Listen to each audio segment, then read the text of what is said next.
completely. There we go. Wow. I just did that whole thing pretty much with no reason. Now that was practice. You're It welcome. was practice, yeah, totally. That's why we do sound checks. Yep.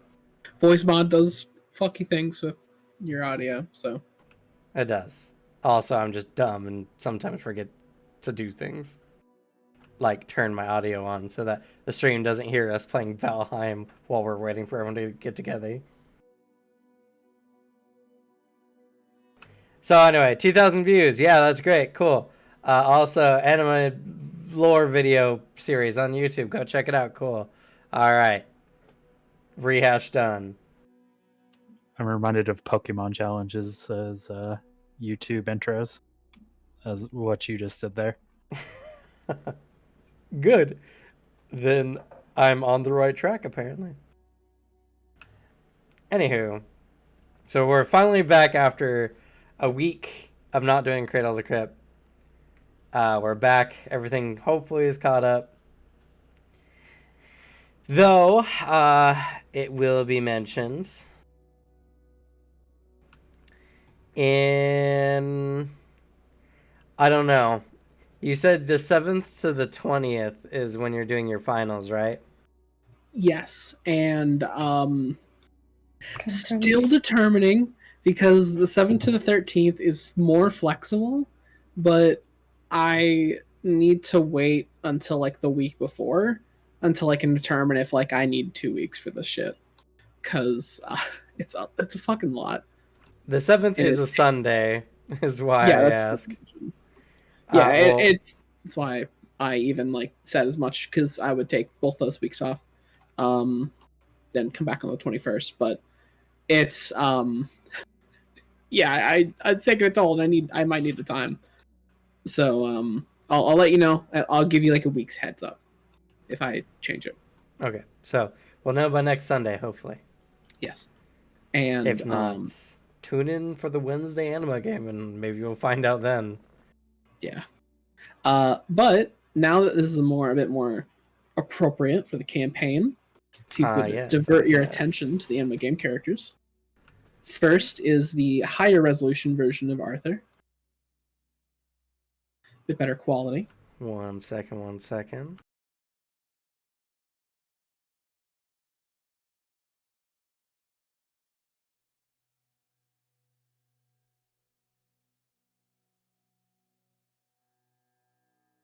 There we go. There's my boy. There's Arthur. And I bought a second pose for him because much like every early 2000s video game character, he has 2 forms.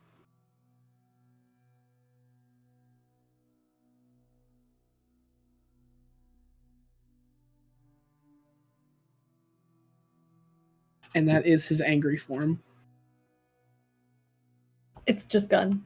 Yes, it's just him getting ready to shoot.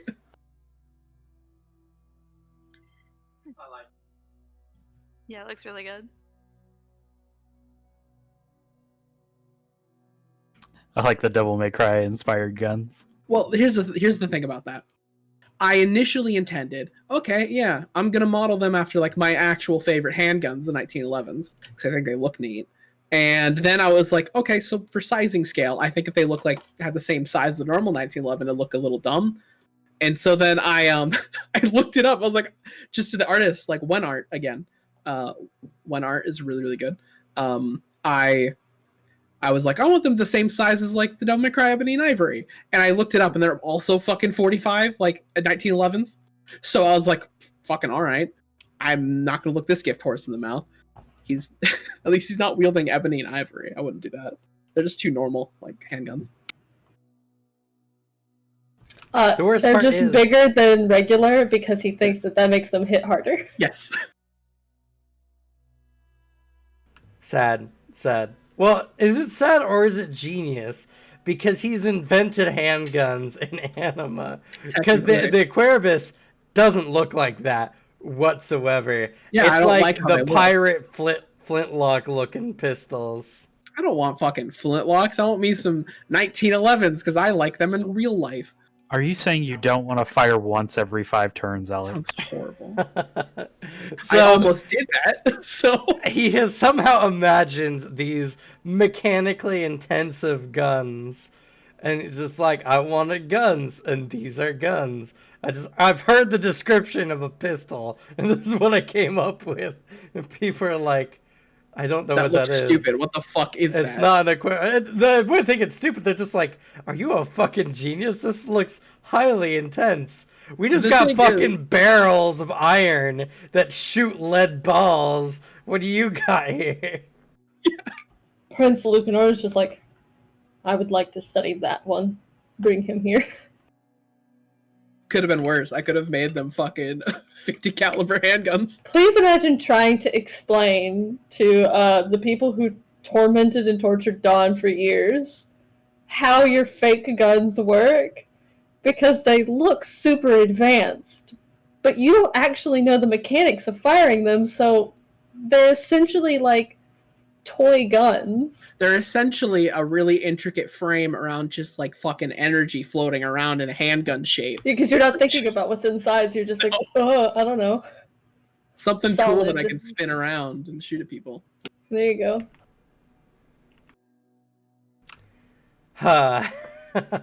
Much like his characters, sometimes they appear kind of like, wow, really competent on the surface. You hold a conversation with them for 5 minutes, and you're like, who the fuck is this idiot? Get him out of here. But now we can know that Arthur is full-blooded American, because he's using the standard issue American handgun for 2 world wars. So, God bless the US of A, you know? That's Arthur's thing now. Yes, the nation that doesn't exist. Alex's opinions do not represent Bad Luck Gamer or Bad Luck Gamer's intent. I just think the 1911s look cool. That's all it is. Disclaimer. I need a disclaimer button to just flash disclaimer on screen. Disclaimer. Everything Alex says is false. No, we're only patriots for 2 things. Apparently the 1911s, and obviously me. There you go. Disclaimer.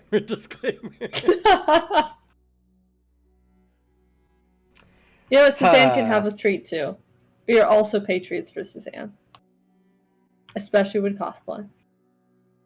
Fair. You guys are on your own. Fair. Alright, I got the reaction I wanted. We can start playing Anima now. So we got gun. That's what we've done so far. Been 2 weeks. Right.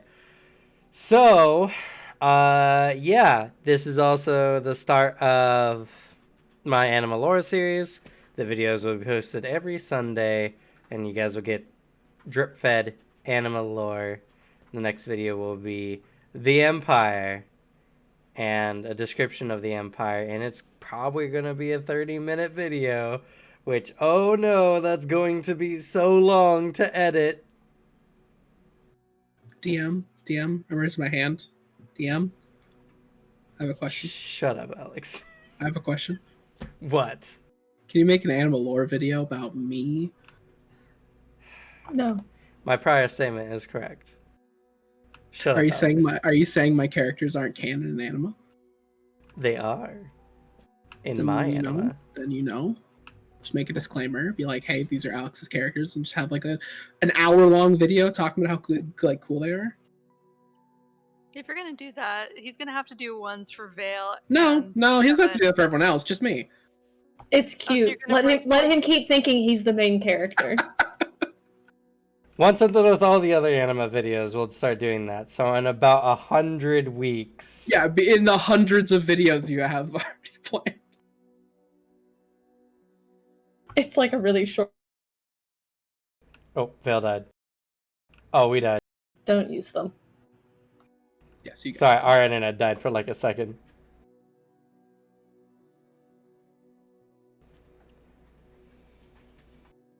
Hopefully, yeah, okay. It's back.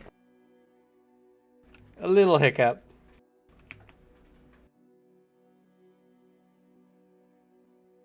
So is Ripley passed out again like normal? I have no clue where she is. Concerning. She can be with my roommates. She could be on her cat tree. I don't know. She's actually on the ceiling. That'd be terrifying. Our stream's like 10, 12 seconds delayed, but it's okay. We're not having an active stream anyway. We're not talking to chat.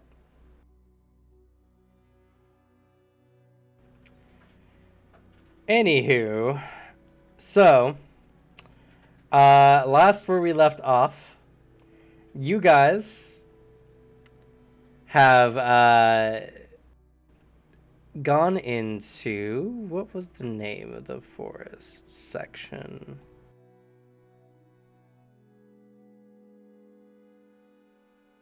Ah, yes.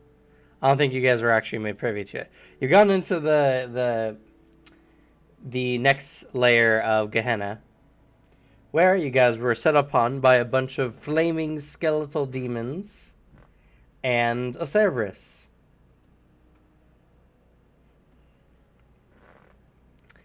It was a combat that you guys were more or less able to handle with very few injuries.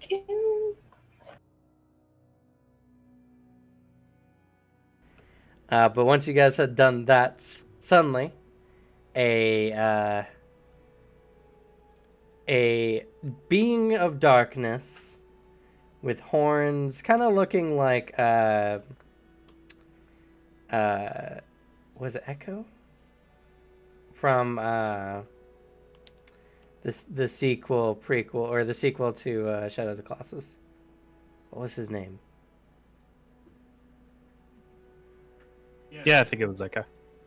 You can pull it up on the Roll20. It's still there. If you want to show it. No. Well, yeah. I'm just trying to remember what the character was for the description purpose, but the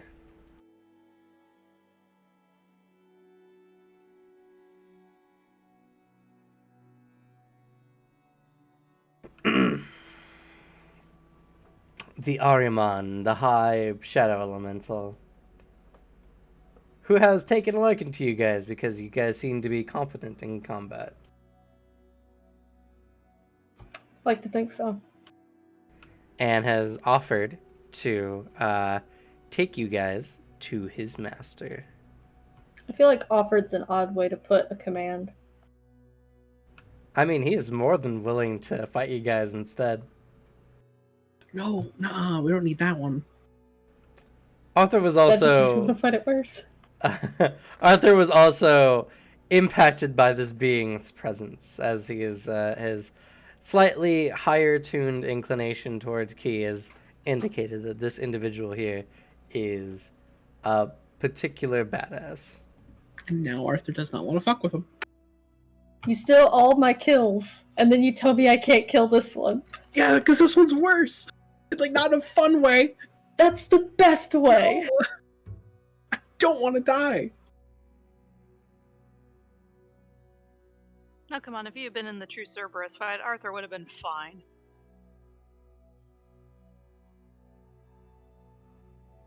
I'll tell you what it would have gotten immunity to immediately. Immediately. Would it be thrust? I think it's thrust. No, not thrust. Just bullets. Only bullets. It's in a category all its Kevlar. own.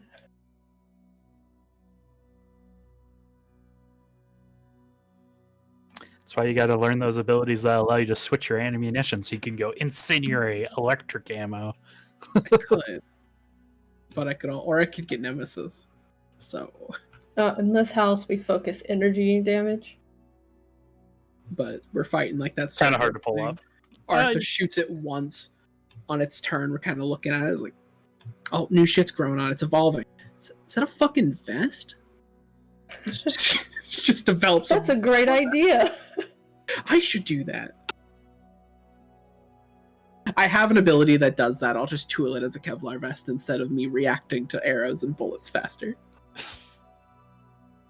Because one sounds way more fun than the other. But yeah, that's pretty much it. Oh right. Nope, that's right. I have the fun demon bits for Finwith. Yeah. Speaking of that, so like as they're like, he's doing that, and Arthur's over there spinning the guns away, like, oh yeah, no, what do you need? What can we do for you, bud, pal, friend? Fenwith, who's just gotten over like mourning the dead Cerberus, confirming that it's not going to get back up and keep fighting, looks over to whoever's near the other, like 2 of the other corpses, and just skulls 2. And like gestures for whoever's near like a fallen one to pick up a skull each. Ishtar would offer the one that's frozen in a block of ice. How about this one? Yeah, he's like looking between you and it, like it's gonna take away stuff. The Ironman doesn't seem too interested, but has begun leaving with a very confident aura. You guys get the feeling that if you guys don't follow it, it's probably gonna cause some problems. Yeah, so he'll gesture for whoever to pick up at least 2 of the skulls, and then he will take the service as he begins to like crack and shift, popping back down to his regular size as he drops the Kongsbjorn form. Will grab one of the Cerberus heads and like try and like haul it over his shoulders like a dead deer. Alexei will behead one of the things and take it with him. Ishtar will just levitate the ice block and have it follow her. Okay, surprisingly, you guys are really adept at this. Normally, Ignis bones burn insanely hot for quite a while after they're dead. But we got 2 old icy boys. 2 icy people here who are capable of freezing them. And Arthur is too busy trying to not piss off his Armin to He's leaving it. grab a skull. He's That's like, fine. Igor, yes, master. He's just like, yeah, all right, we're going. What's Fenwith's strength? You're With just like a 10 just or 11, right? It's currently an 11 with the base bear form. Oh, okay, then you're fine. The Cerberus is about, I think it's like 8 feet, 10 feet tall, something like that. Oh, I'm aware that it's big. It's huge, but you're strong enough to drag its body. We're gonna get you a sick ass hood. He doesn't have time to skin it. He wants the pelt of it. That'd be awesome, by the way. A hood where you put it over your head, and then there's the other 2 heads on either side. The Cerberus itself has more of a lizard-like skin. It's got a very leathery hide that's kind of almost akin to scales. It's all this deep red color, though, without any kind of scale-like patterns. And you notice that there's various plates to its necks individually and its joints, meaning this thing is pretty well guarded if it wasn't for bullets, but Well, it will go well to replace any like old or damaged leather pieces in his like fur mixture of armor. So he'll add it into that. He just has to have the time to skin it first, so he's dragging it along with him for now. He can just skin it in front of the Lord. I'm sure the guy won't mind while everybody else talks. You have, what is it? I think it's use of necessary energy. There's one that lets you do physical activities for much, much longer. That'd be use of necessary energy, yeah. Yeah. You have that one? Hold on. Because despite your strength, it's still a heavy-ass creature to drag for who knows how long.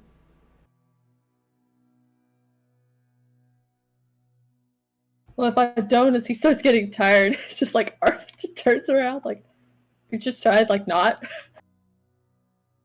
If Arthur notices this, kind of like just slows down a bit so he can catch up with you. Just need any help?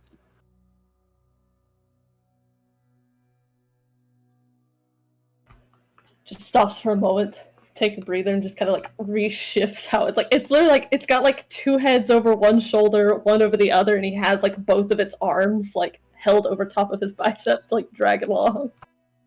seems like slowly tuckering out as they're walking with it. You lose a fatigue point every 10 minutes. Would athleticism He's help? not abandoning it. As Arthur's seeing this, just Athleticism can be used to extend your time, yeah. Cool, because I have that and feats of strength. you know, And fatigue doesn't super bother Finn with. He's got more endurance than most. So go ahead and make an athleticism roll. Essentially, every level of increase extends the duration of your fatiguing. Not bad.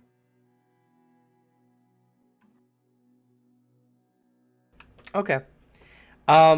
It only makes it every 15 minutes rather than every 10 minutes.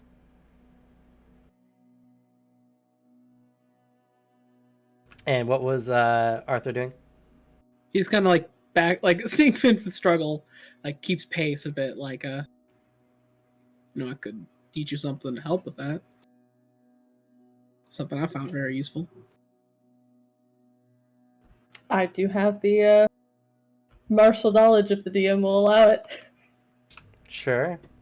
He goes through the proper breathing exercises, how air flows through the body, not in puffs, but more like streams, as you channel the energy from every breath to more efficiently use your energy to harmonize your flow of ki throughout your body so that you have no wasted actions or movements.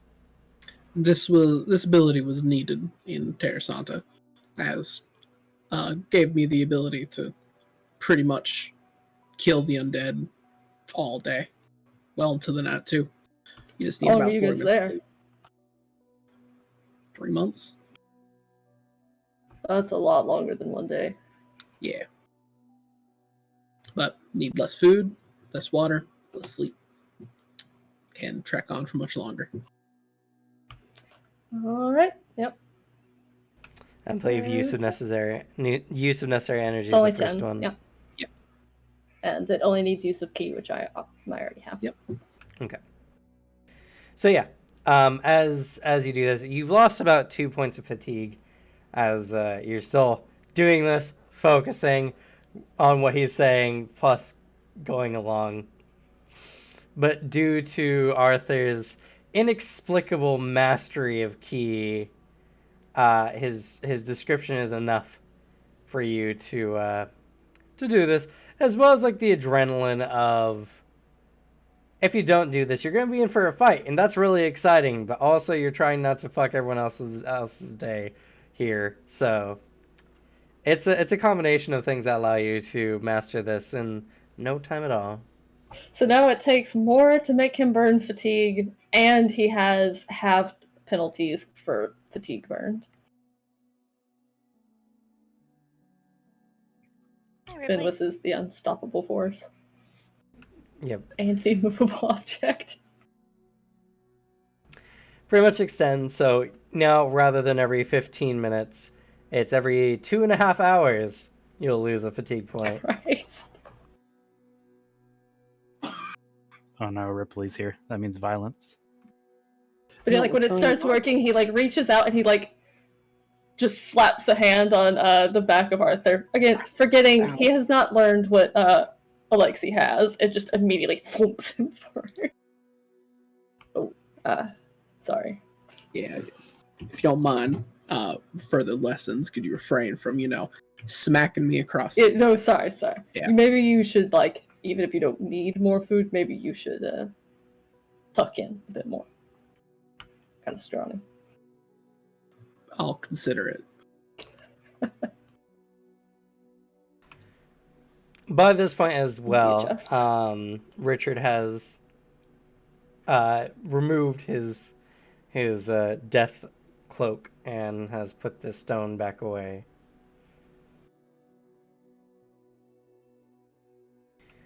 He wants to keep as much uptime as possible to avoid undue suspicion. Fair. You know, it's really good that like the Archmage can't sense other things around. So it's like, why are you hanging out with a greater shadow? Like, what? I told you it was in Moth. Yeah, that's a good reason. I'm in Moth. Oh right, I had forgotten. Did you miss us meeting Of course, Pluto that's sick. himself?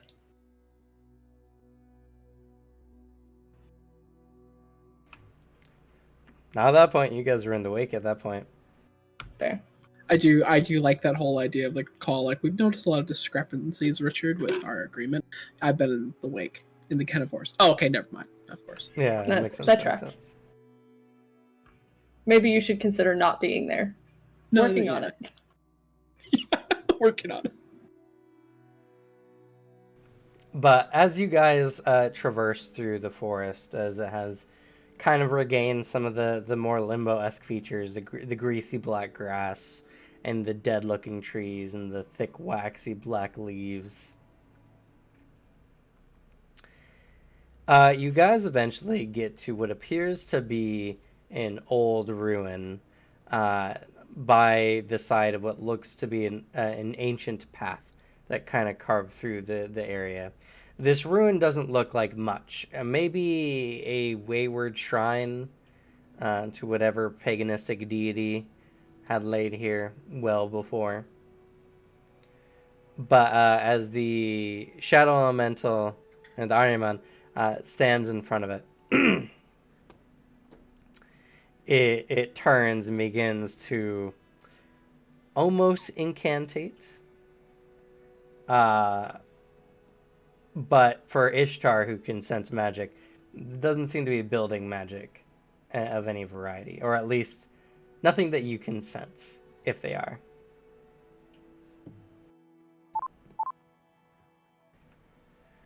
She kind of glances back to Hell Knight. Is this that ancient language again? No, this seems to be something different. I don't know what he's saying. It might be some demon thing. Could ask him. Once he's done, I suppose. Zeno, Abdu, Grande, Vorsen, Hars, Soman, Kiss. After he's done incantating, this black kind of smoke begins to rise from the ground before the smoke suddenly stops, gravitating towards this center divide, and almost as if a black shadowy rift opens in the world in front of Yon, where this shrine is. He stands back and looks at you all expectantly.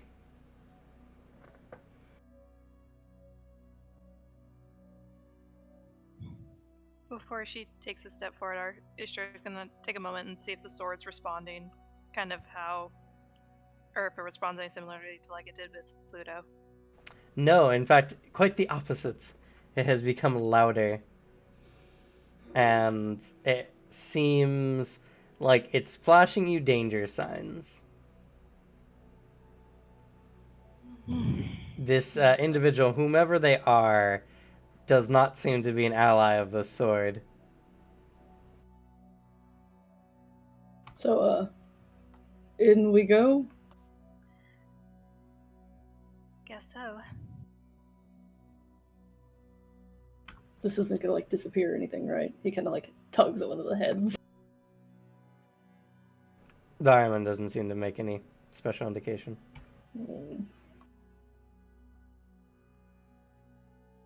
No, I don't think it'll fit. We could try stuffing parts of it in my bag. It's fine, it's fine. And he just huffs it back up, and, You do the awkward, like, couch thing where you, like, wrap it under your arm and just try to, like, ram this thing through the portal.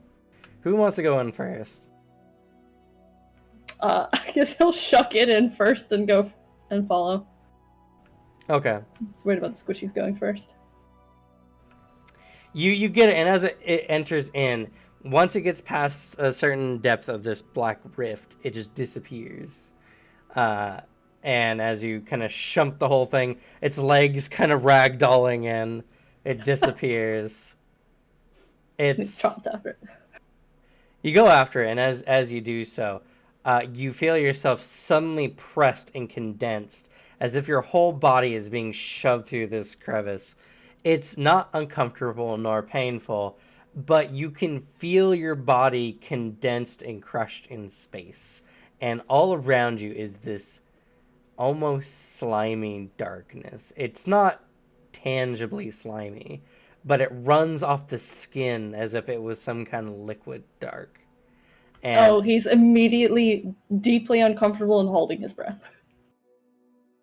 good. You can't breathe while doing this anyway, so you're already there. Is your whole body is condensed. Taking a breath is a painful, and if you have oh goodness, fear of enclosed spaces, claustrophobia, this will trigger it hardcore. This seems like a nightmare and a half. And as you're shunted through the other side, you are in what appears to be the same forest, only all the trees have been burnt to cinder, and for miles and miles around you see nothing but burnt earth, scorched earth, as all the trees, what ones are standing still, are just nothing but charcoal husks. And there in front of you, in this kind of long pathway with these black cobblestones that lead up to it, seems to be a fortress in the midst of this destruction. And as each of you kind of go through and make this journey, you guys are all presented with the same sight. And your Cerberus is still there.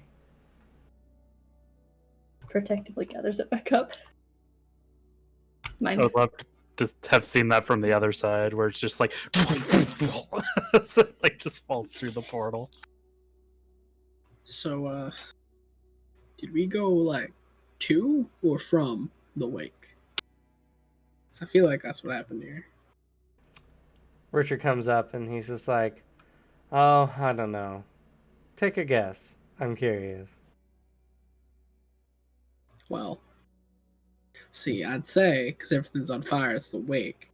But at this point in the forest, it's hard to tell. And I understand, like, 10% of the shit you say. So. I'll give you a B for effort. He looks around and he's like, I think we most definitely stepped into the wake, because he looks around and he points up to the sky, which is just this big smoky haze and everything around it. Once he's gathered up his Cerberus, Finn will pass like a hand in like his pouch for a moment before he pulls out his hands kind of crusted in salt, just immediately like roughs it over like the furs and stuff. As you do so, the salt evaporates and disappears. Oh, he doesn't like that at all. Oh no! He immediately looks incredibly uncomfortable, and you can hear the low groaning noise from like the like a bear noise like deep in his chest. Shortly after, the Iron Mind kind of walks in behind you and pushing on whoever is last in the group, he speaks. Move. Yeah, yeah, whatever you say. Yep, we're moving. Yeah, moving out. Well, actually, just kind of looks around at the flaming area. Is it like warm here at all, or is it just on fire? No, it's warmer than the forest was before. So yes, it's warm. And to you northerners, it's probably warmer than comfortable. I would say this area is standardly like 70 degrees, though. It's just and very dry. Like, ooh, heat wave in the dead of summer, Christ. Yeah, Alexei will take out the blade and he kind of like rests the blade against the back of his neck as he walks along. Okay. Get that ice pack. There's like a small like glare of like, damn it. Because he's extra warm with all the thick hide and just huffs and pulls the service Oh, he's back covered on. in furs too. Actually, maybe those rotted. Well, no, just because you have a cold press and he doesn't. I can make this a little bit better. She just You creates a definitely- chill around her. A basic chill, so everyone's a little bit cooler. Oh, Alexi does pull off whatever remnants of the armored longcoat he has and just like throws them off to the side. Okay. They're worthless now. They're worthless here, yeah. But the worst part is it's very dry. It almost hurts to breathe as the air is very acrid from almost what seems to be a perpetual smoke emanating from the burnt surroundings around you all.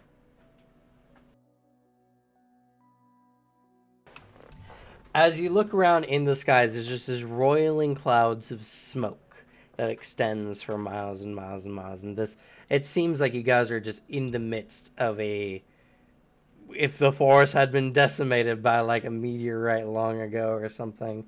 It's just nothing but crisp, withered trees and land as the eye can see around you, and these rough, rugged hills that kind of have this burnt, brown, reddish color to it. And as you look up into the sky, you don't see any discernible location where whatever's lighting this area comes from. You don't see any like glow of light behind the clouds. Magic wake bullshit. Pretty much. As you guys head towards the fortress, you can see more and more of what seems to have crafted it. And what appeared to have been black metal kind of sculpting these gothic / demonic looks to it. You actually see that this fortress is made of blackened, charred bone. To the point that the bone almost looks obsidian-y with how dark and jagged it is. And many of the ramparts, many of the supporting structures of the walls are massive ribs or other parts of anatomy, and some bones you don't even recognize. Bones? I'm kidding. Just start tearing the fortress down. We want the bones. I don't know what they are, so I don't know what they do, so I don't get anything if I take them. No, but that'd be I'll funny restrain walking out the myself. forest. Like, I want to know what this is from. Yeah, every single day I just spend time asking the walkies, like, hey, what is this the remains of, and what can it do? The bones of our enemy, and die miserably. Oh, I didn't like that spirit. As you guys are approaching, you also see your Ignis friends speckled throughout this structure, some standing on top of it, wielding these charred-looking bows. And as you guys are kind of approaching, they all take immediate notice, but seeing the Ironman with you, they refrain from attacking. But you can still hear their unsettling groans and voices around.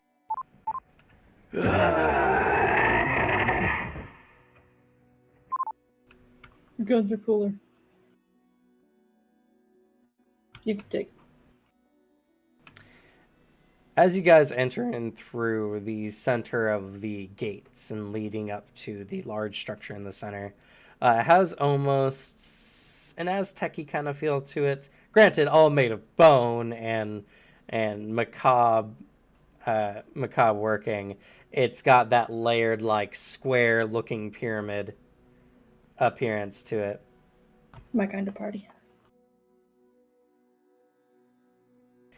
And as you guys ascend up the stairs and enter its interior, it becomes unbearably hot inside.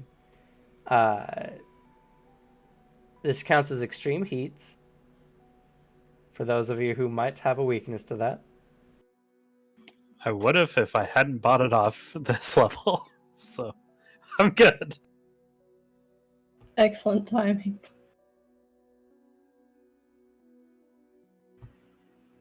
So there's no actual penalties, but both of us are miserable.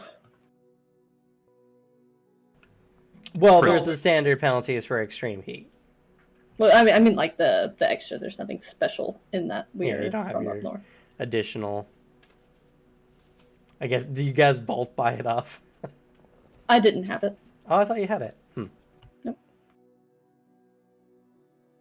No, Ishtar has the vulnerability to heat. Oh, it's Ishtar then who's dying of heat. She does have the create chill spell around her. It's probably not going to help much, but she does have it around her. Unfortunately, the Create Chill does not negate extreme heat. No, but she's not extremely dying from it. She knows she's still getting hurt by it. There's a little bit of brief relief, but not enough. It's like when it's really, really hot and like there's like air moving from the car's air conditioning unit, but the air conditioning unit's broke, so it's not actually cold. It's just moving. So for a moment, you're like, "Ooh, oh, yeah, it got hot again." Gross. It's like every time you move, you just touch the heat around you. As you guys enter into this chamber, you see an assortment of odd demonic creatures kind of all hanging around. Creatures whose anatomy doesn't make sense or is constantly changing. Creatures of various fiery type of anatomies, or just standard devil-looking individuals. But all of this is dwarfed in comparison to the giant-sized demon sitting on a massive bone chair in the center of this space. This demon is incredibly large. His torso is very taut, then you can see every rib that goes up the body. He has these long, gangly arms with these, foot-long claws, and his mouth, his head extends up and out into this kind of jackal horse-like appearance. And Kind of like the weird head that the Cerberus has. More horse-like in appearance. Have you ever seen like the Jersey Devil? Very similar to that kind of appearance. And there's these large bat-like wings that have, strangely, bent backwards around the throne. And you can see ripples of flame kind of going up and down the webby, pinkish exterior to it. This creature in general has a pink to red tone across its body. As it looks down at you guys, it gives you an unsettling smile.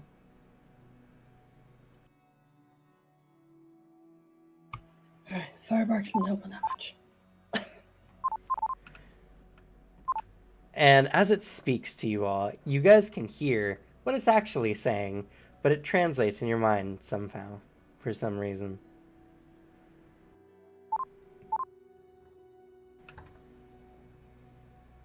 What do we have here?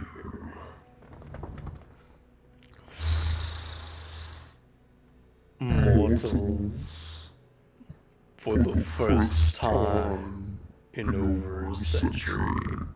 Yeah.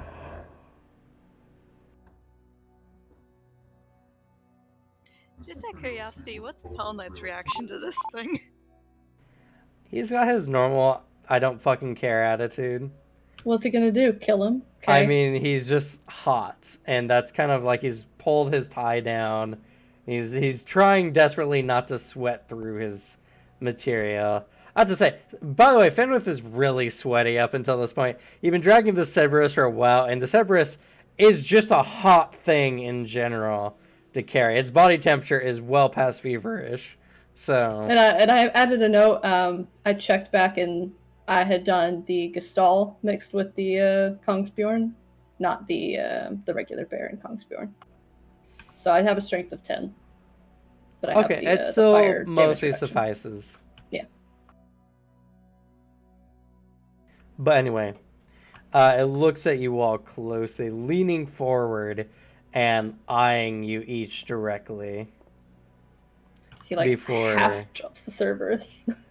Before leaning back and looking at the Ahriman. Wode, what have you brought before me today?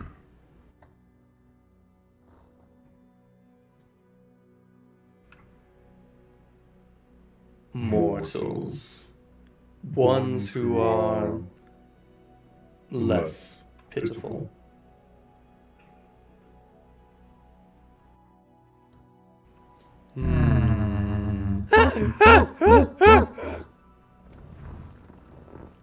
Less pitiful.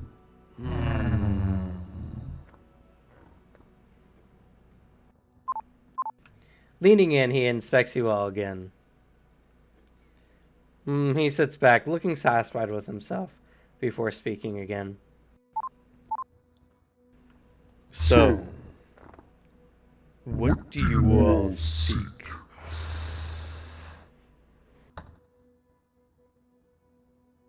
We're heading further into Gehenna. Just passing through.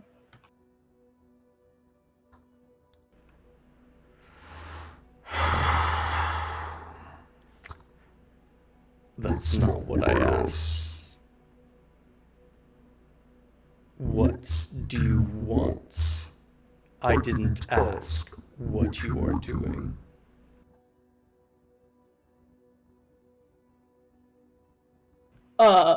Want to get there, relatively intact.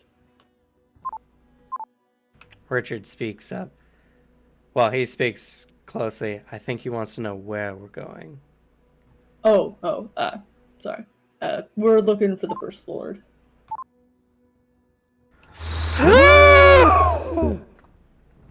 The First Lord. That wretched puppet.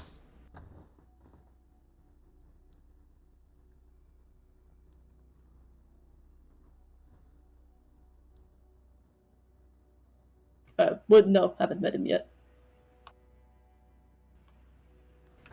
Take your not a... I should slay you all now for being associated with the Lord of Crows.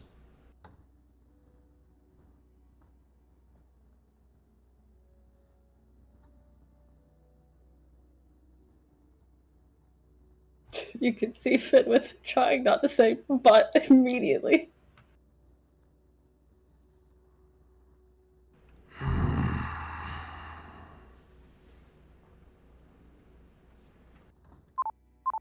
Eyeing you all closely again, he seems less pleased.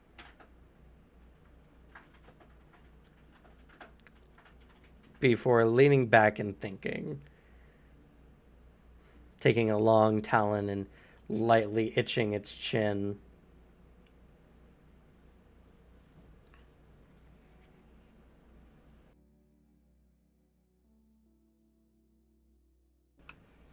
You'll have a brief moment to converse before it speaks again.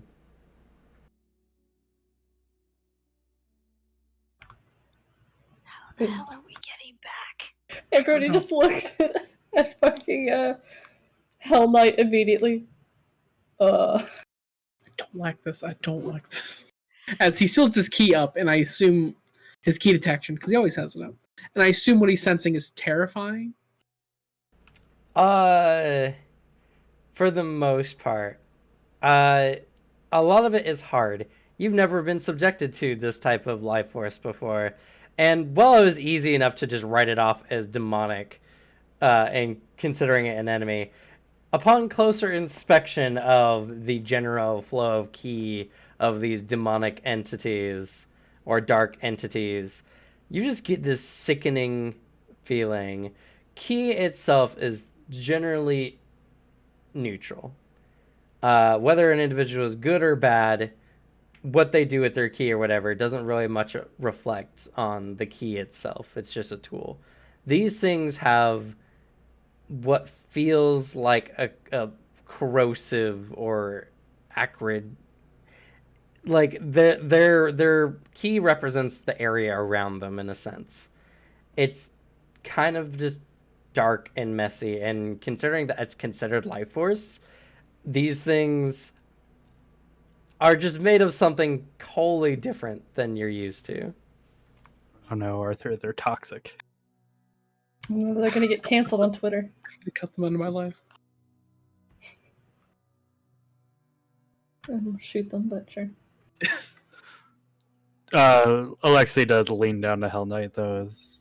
Goes, do you know who this Lord of Crows is? Let's see.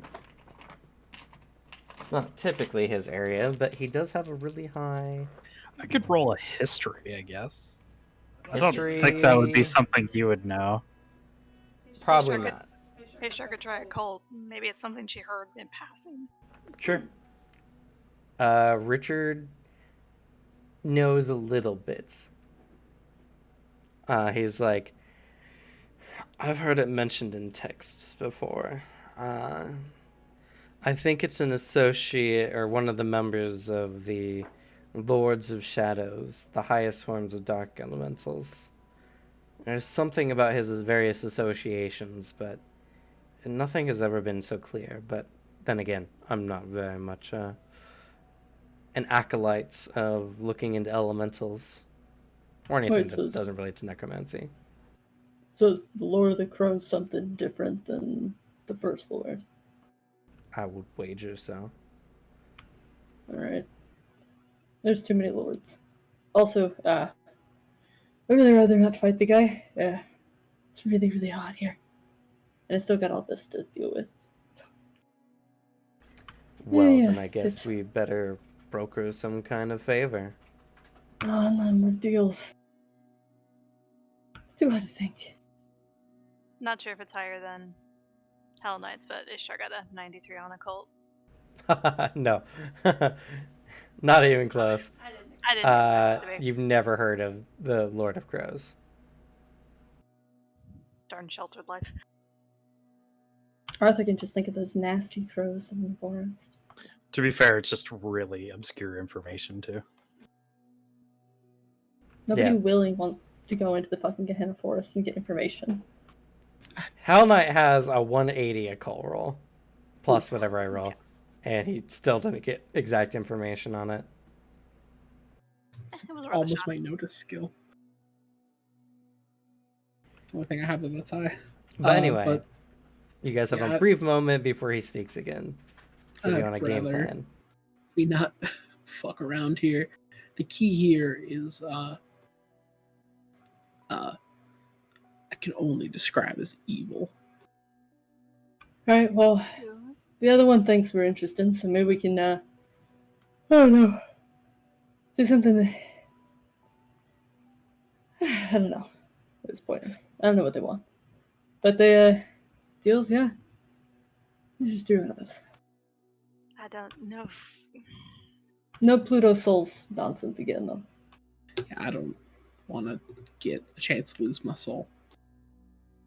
Alexei does an active wipe of his brow and flicks off the sweat.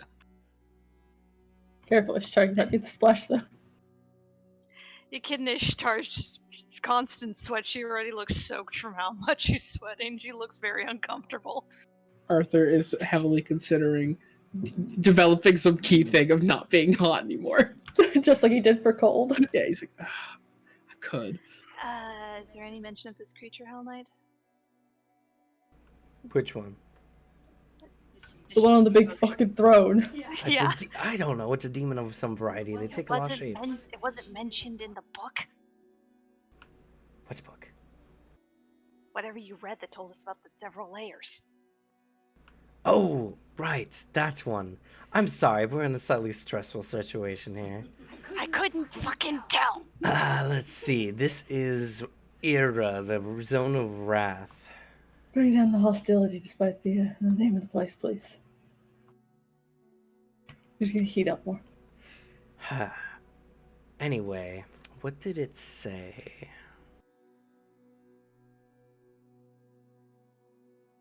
Been a century since mortals came through. Wait, maybe it's the book guy. Maybe the book guy came through. He didn't seem like the overly powerful type. I don't know if that would have taken much here. Oh, that's fair.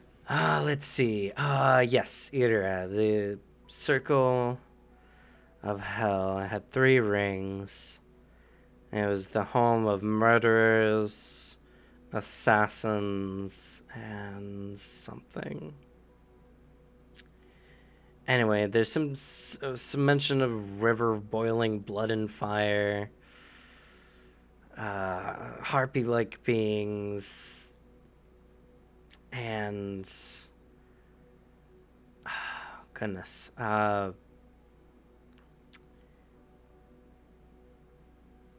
desert of burning sand and burning rain falling from the sky.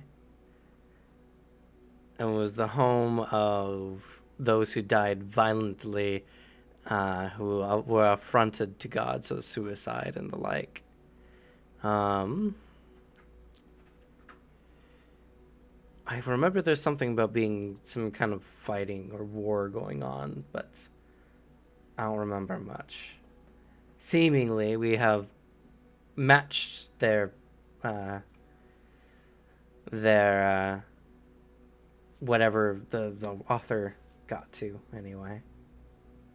All right. Well, if they got some fight and stuff going on, then we can do that. I don't know if we want to fight this guy, but like, make a deal.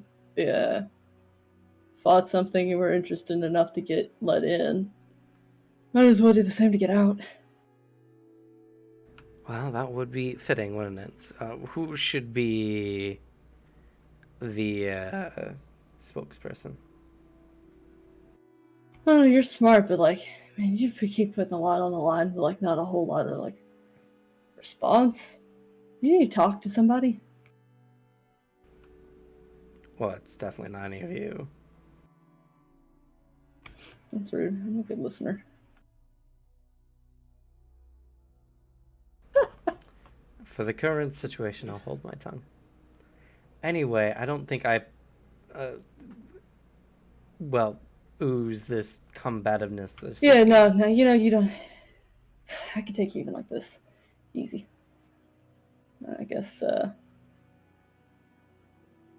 you two just stay out of the way. Try not to get anybody's eye.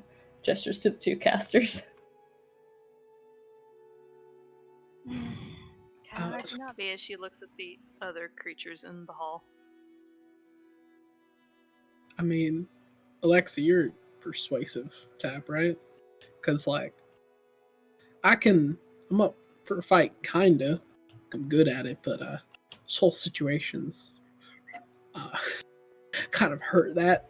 Yeah, you said Like, you'd do whatever you said to a demon. Yeah, you should keep quiet.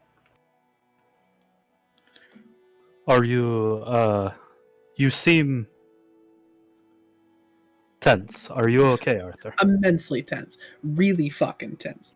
Everywhere around here oozes pure fucking evil, and I hate it. Yeah, no, I'm not a big fan either, but what are you gonna do? You're surrounded by it. Yeah, I know.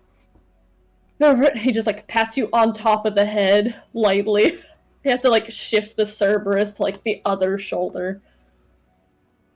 Alright, Lexi, you and I got this.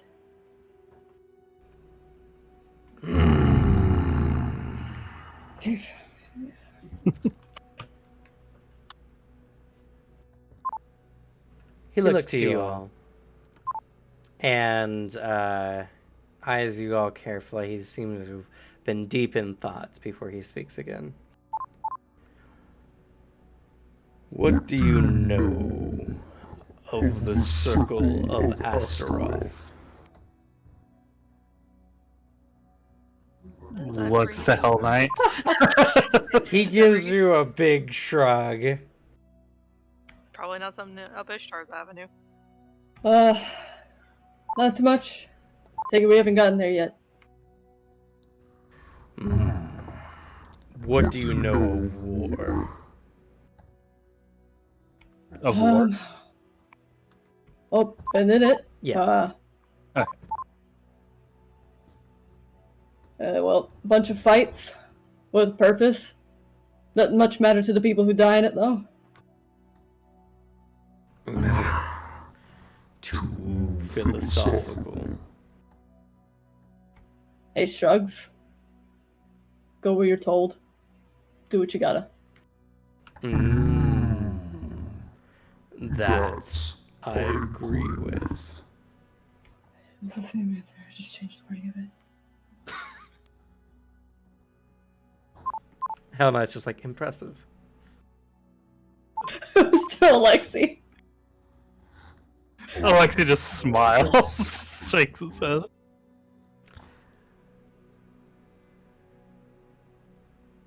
We are broken, with our lords long dead.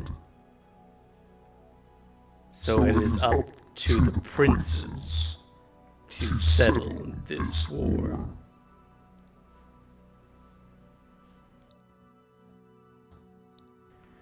So, fight for me. If you can do this, you can go to your puppet.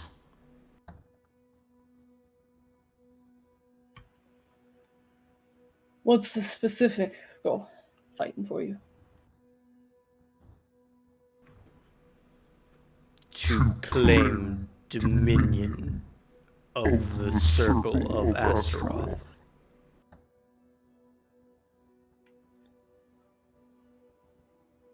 Would that happen to be this circle? You misunderstand. The circle isn't a place.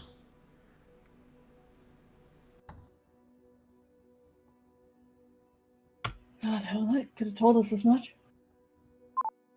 I don't know, it's demon shit. You're supposed to know things. Then how about you let us know what is the Circle of Astaroth?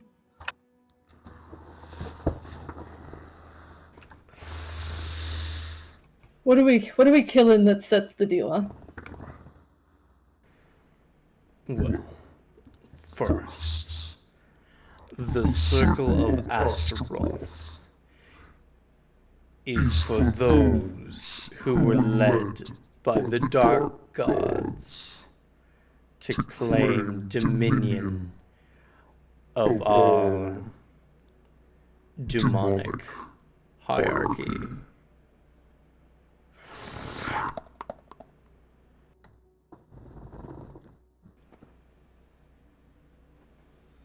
What you will do will be to destroy the source of power of one of my competitors.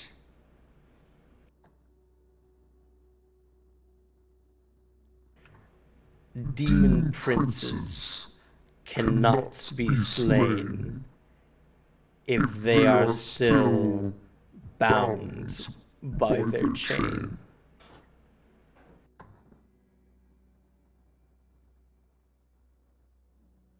Destroy the connection, and my foe will be ripe for the reaping. So, which prince are we killing the thing of? Breaking it?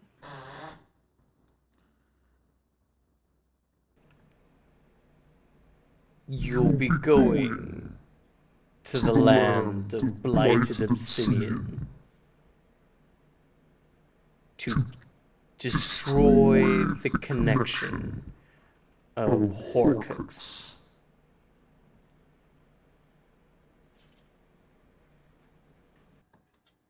That was Horcrux? Horcrux. I'll type it in chat.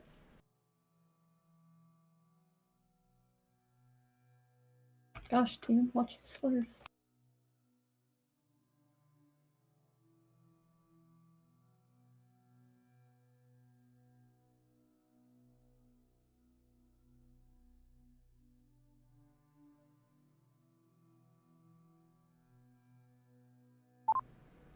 I was gonna say it.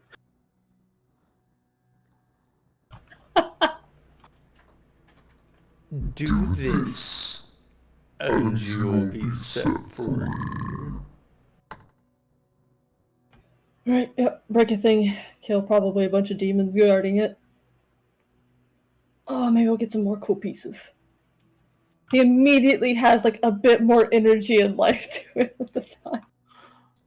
I am assuming that this thing is hard to destroy. We need anything special? You may have sent somebody to destroy it already.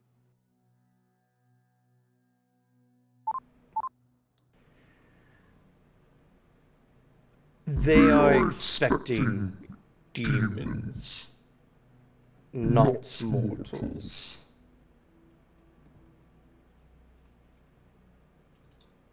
The chain that binds a demon prince is personal, unique, but it can be destroyed.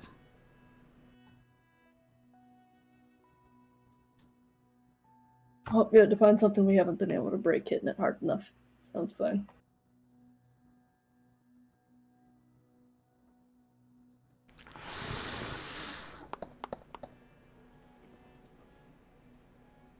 And because Wold has shown you some interest, I can bestow upon you demonic power. With that, he extends a finger out in your guys' direction. I saw Alex just light up like a child. I saw it too.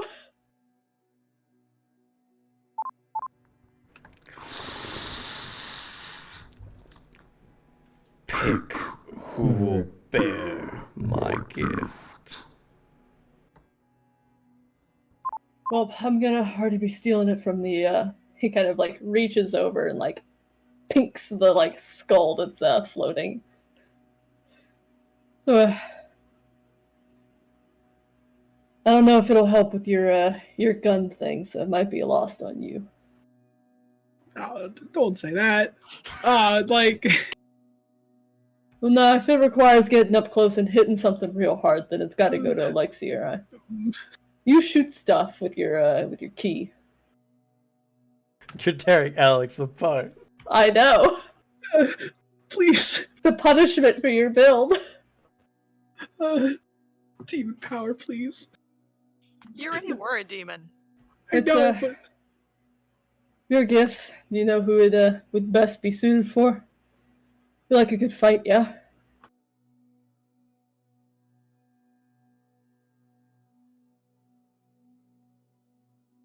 I'm sorry, what was that? It's your gift. You would know who it, like, what it would be best used for. You want a good fight, right? Kind of gestures between the three of them because the casters are out of the running.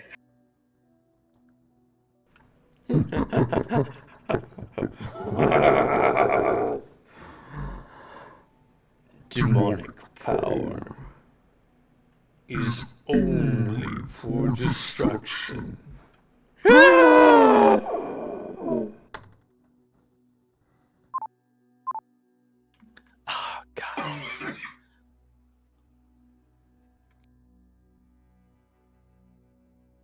Alright, well, you already hit real fucking hard, so if it helps with the guns, it's gonna extra help. You hit things about 1 billion times with ice and swords. It's gonna hurt a bunch. And I'm already gonna try taking that for a whirl. He, like, points a thumb over at the Ignis. And going partially demon myself. So, it's not really much of a loss, whoever it goes to. So, I go full in. You get hopefully a little bit of resistance to this heat, and he just pats you on the shoulder, like, and then immediately, like, pulls his hand away. He's just, like, tacky. It's like, you wear... That's right, you don't have, like, it's just like armor. His, like, sweaty hand in yours, he's just like... And, you're already dead. No, you're not getting it because you already stole all of my kills. He's immediately, like, remembers that he's pissed at you. Fuck you, Arthur. I was gonna kill, like, 3 demons. You killed every last one of them before I could get to them. It's going to Alexia. Yeah, you know, I mean, I already don't like this demonic energy. I don't know if I want this shit touching me. I say as my character would say that, but I'm fuming about it. I want this To- demon power. Cry about it. I To will. be fair, even casters can benefit from this gift. True. Ishtar, you don't want something nasty like that touching you, do you? I'm like, I'm pretty sure I could take that vampire of yours, but like, what if I can't? Are you Ishtar is interested in actually unlimited considering it. demonic power? Ishtar is considering it because technically she's already damned. The safest place for her to live is Moth. Everyone else has already sold their soul here. Why can't she? No, you're not damned. You're not. You are, in fact, one of the blessed. Alexei does speak up though. He's just like, I plan on getting to my goals with my own power, so I will sit this particular gift out. Well, Ishtar, you got a selling point for yourself? Hey, we could both go half demon. Only one. Well, no, because I mean, like, I'll. Well, one's got to shift. Yeah.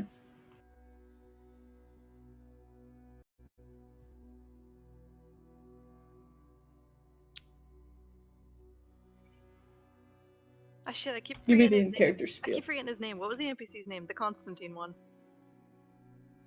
Oh, goodness. I think it's in the other game notes. I got it in dogs. Hold on. It's been a while. Unless you find it first. Ah, there's no way I can find it first. I barely took any notes from that chapter.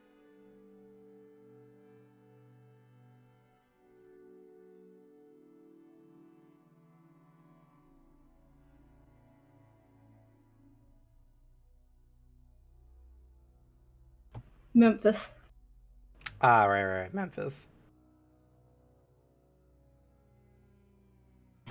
Well, Memphis did have a point.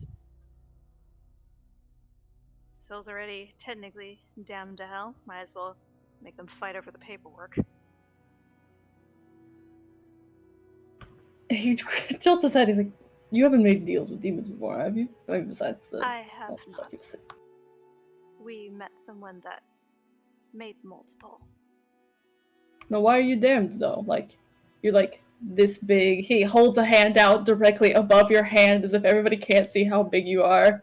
It's like, I don't know. You don't really seem the type. Type no. Where I'm from and the belief I was raised with is much different. He immediately throws up his hands and just. Ugh. Alex looks so downtrodden. I had to angry write some notes. I'm waiting. Ishtar raises her hand. I will accept it.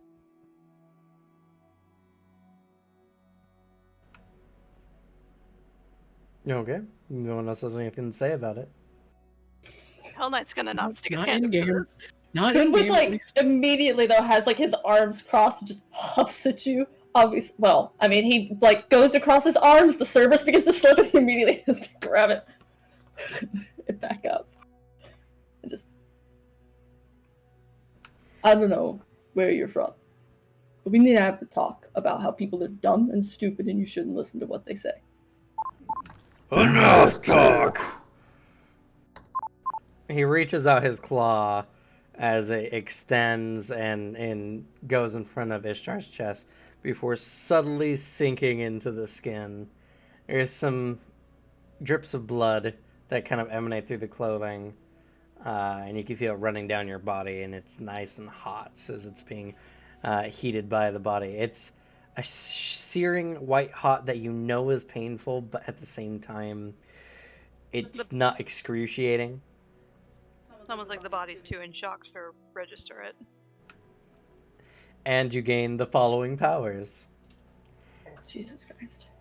You gain a demonic soul, which increases your power score by 1. You're also considered an evil creature now. And so abilities that affect evil creatures specifically affect you. And they tend to do double damage. You Vampires become that could kill us. inhuman, and if you've already purchased inhuman with key, those key points are refunded to you. You gain demonic powers whenever you level up. You can acquire powers, not essential abilities, but buy acquired powers as if you were a creature of Geonosis 15. You gain demonic sight, which allows you to see spiritual beings. And you gain the feature Heartless Monster. Your head and heart are no longer considered vulnerable points. But you will die instantly if you're decapitated.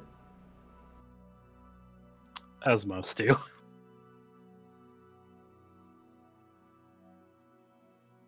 I am so happy for your power increase, Suzanne. But I'm so fucking jealous of you. Like, oh my god. You literally have a character like this on Friday. I know, but it's cool. You're You a demon-impacted tiefling warlock bard who's now a vampire I can be selfish. This is my one aesthetic, Cameron. with a parasitic, like, demonic-coded weapon. He wanted to Or be Dante instrument. so bad. Baby. Oh my god. But on the other hand, I'm very happy that someone else is getting some really cool We have let abilities instead Ishtar of get making Arthur scarier. ruined. Radavan's gonna kill us. No, Ishtar. I don't like that. I don't like that you're considered an evil creature. I wouldn't like it if any one of my party members was considered evil. Well, now you have one. You have done this to Ishtar. By the way, here is the list of abilities. When it No says one's done anything. You did it. when it says creature you're linked with, ignore that. When you if your familiar is a demon, you get 1 or 2 of these powers, which is a fun thing for summoners if they want to go that route. It's the one way that you could not lose a power by gaining a familiar. It's interesting. Yep. But yeah, so here you are. I do like though, just because also don't. It's the thing of I also don't want this because I don't want Arthur getting more overpowered. But like, if he got that like heartless monster thing, that immediately takes away like he has no vulnerabilities. He's weak to nothing because all his nemesis thing does means his only vulnerable spots are his heart and like his brain. He just needs his brain, his heart, and his lungs to survive. That takes away 2 of his vital spots. The only way to kill Arthur is to mist him or cut his fucking head off. Yes. Actually, no, the other thing I think might actually stop that.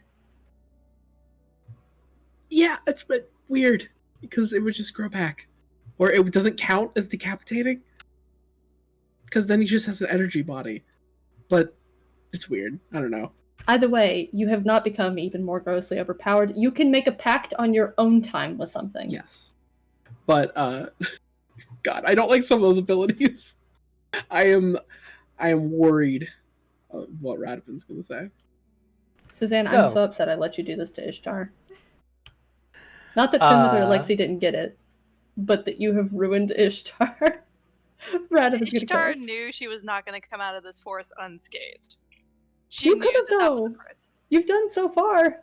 You faced down the Lord of the Dead, Pluto himself, and had a succubus pay your price for you. That was only because of what Alexi did. What he did for her, which caused her to pay for all of us. Finwith would have done it for her too, so either way she would have done it. In the end, you walked away without having to do anything. You could have gotten the achievement of 100% the Gehenna Forest. Vales is jealous you got demon powers. No, because there's not enough salt in the Salt Sea and Moth for Finwith's reaction to that. He thought this is like a cool temporary little boost to help out with the thing, not permanent demonic powers. He's fine with stealing them. I had to think about it. I was like, Alexi would not accept that gift. Radavan So I was would like, have taken it. It would have made Arthur too strong. So that, as far as my logic went, Finwith is extremely superstitious. He's already got the shifting ability, so it's better to have 2 demonic abilities than 1. Or I mean, Arthur didn't even want it because he's sensing. But He's sensing the key. Down to It's Ishtar. fucky. He doesn't. It's like just it. Alex who wants it. It's Alex just me wants who it wants so bad. Oh yeah. And now Ishtar looks like that to you. How awesome is that? You also already had a demon character. You know, had barbarians but, and everything. It'd be the same shit. It's his like aesthetic. You're such a metalhead. it's the same thing that I have two like aesthetics I like. It's demon shit, or if Cameron was like, "Ooh, let me dangle Fallout over you, Alex. Ooh, you want this like Fallout armor or this thing?" I'd same reaction. That's my two things. So your aesthetic is Doom guy or things adjacent to. So power armor and just demons. My aesthetic is hardcore fire and brimstone, like Christian imagery, and Fallout New Vegas. There's Volt. Yeah. Anyway, Ishtar gets fucking juiced. After the essence goes into Ishtar, you notice her scales actually suddenly rapidly grow a bit more, and her horns grow out a bit more and start to curl. I was just about to ask how it changes you, so good. She does have an appearance of a lot more scales on her arms. Her claws seem like they've sharpened up a bit, probably not by much, to make a difference. And the eye with the scales around it takes a dragon look to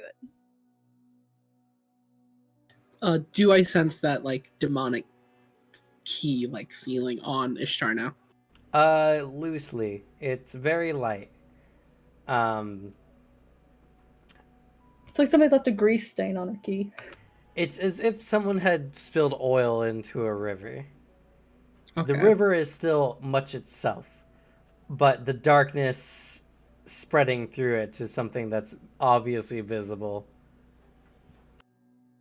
That's gonna take some getting used to. I think this is bad. Poor Serena. Now you have to explain to Serena how you let another little girl take the bullet for you. I'm just kidding.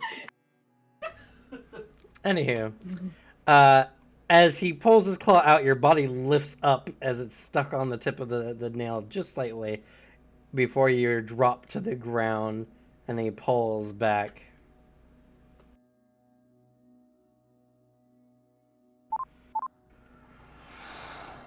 Woad. Point them in the right direction. What's the name of his little minion? Which one? Woad. Woad. Okay. It must be clearer with you guys. You guys can hear because you're in the room better. Oh no, I could hear it with the demon voice. I found it hard to understand that name. Yeah, it's kind of hard. I'll put it in chat. Thank you.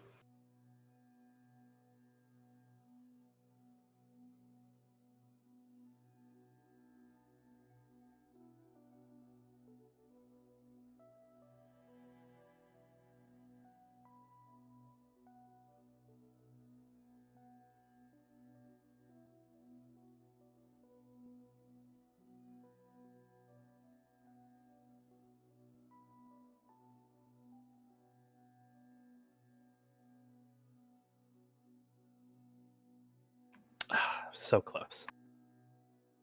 Another boon to me not getting it. I don't have to figure out how the fuck to convince this Excel sheet to accept that this is now a piece of canon Anima mechanic. Fair.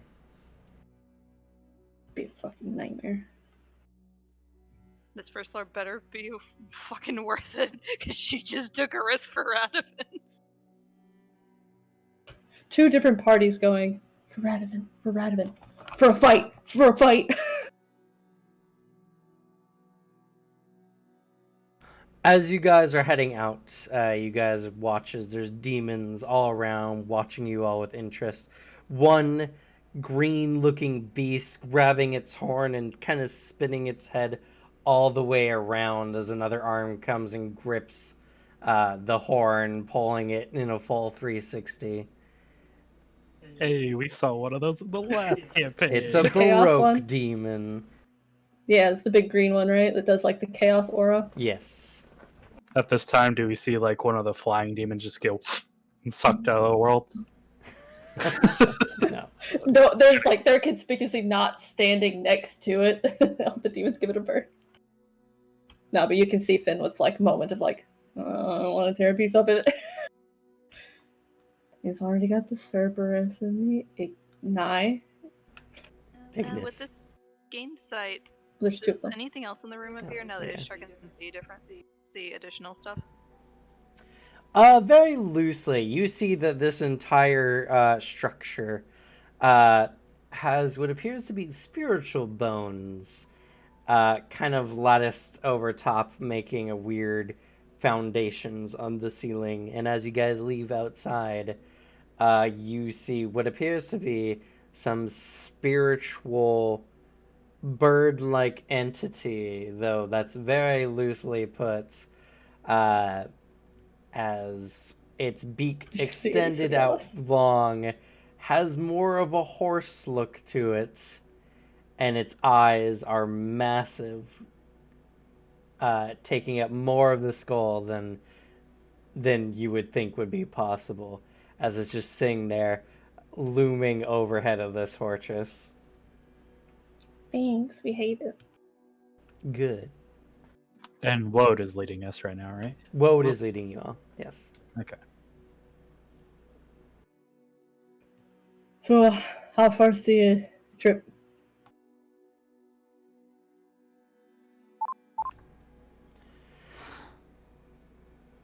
Three days. Oh, good. I'll have time to make them work.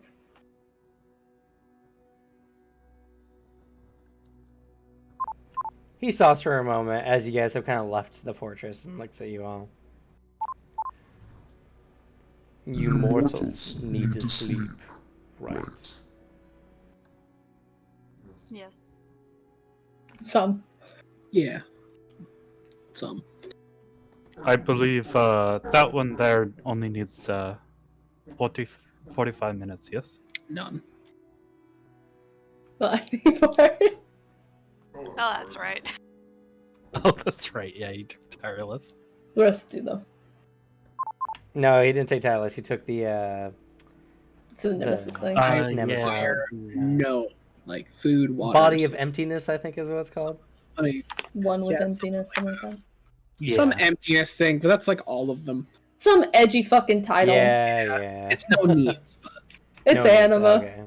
It's this branch called Nemesis. When are you going to get the one that lets you use your power as your movement speed? I was considering it because also it lets me stealth at full speed. I can just sprint towards someone while stealthed. But I don't need to get close to people, so. I do love the detail that it's like you have like an incomplete animation when you're running at something. It just like jaggedly jumps around as you're going along.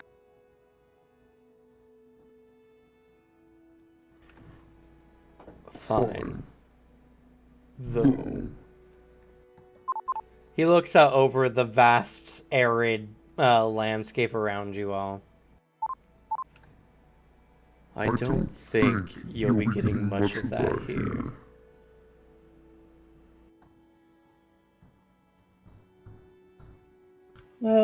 Still at least need to take a breather. Unless you can throw us out of the week for a bit. No. Rest. Continue when your feeble body can.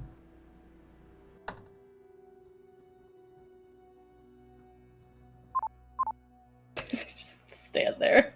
He just stands and waits for y'all. Arms Is crossed. it really late for us, or is it like... It's really hard to tell in the wake. Have we been traveling long enough to be like tired? Somewhat. The whole area is just disorientating as well. You guys have been breathing in somewhat smoky air since you guys have arrived. It's not pleasant, and it wears on the body quickly. Behemoth also just thumps Cerberus off. That's probably a relief in its own way. You can also see Behemoth is like eyeing the like all the extra tassels the guy has. Calculating likelihood of that going well. Oh, right. And he takes the skull and chucks it to Finwith. Catches. Oh, good thing I got the bark still up. Just tosses it in hand a bit. He takes the rest of the skull and leaves behind the lower jaw. Carefully make sure the teeth don't knock out of it. Takes the top part of the skull and just yeets it. Alright. Puts down the lower jaw on top of the Cerberus corpse, and then holds his hands out for the melted block.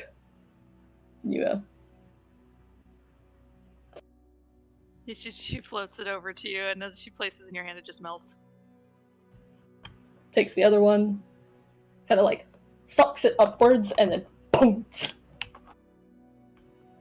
Then sits down next to the Cerberus, sets the two jaws to the side, and pulls out his carving knife to start in. Alright, well, you guys catch your breath.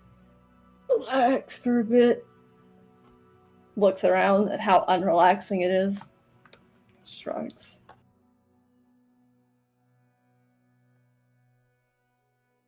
As you guys are all waiting there, Ishtar, you hear a voice.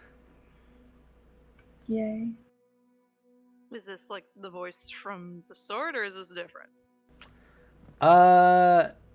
It's different because this isn't something you've heard from the sword before, but it emanates within your ear all the same. You get a voice. Real quick. I've been trying to reach you. Don't take that devil deal. Oh, no. Your signal's stronger suddenly. Oh, fuck. I told you not to sell your soul to Comcast and get the stronger deal.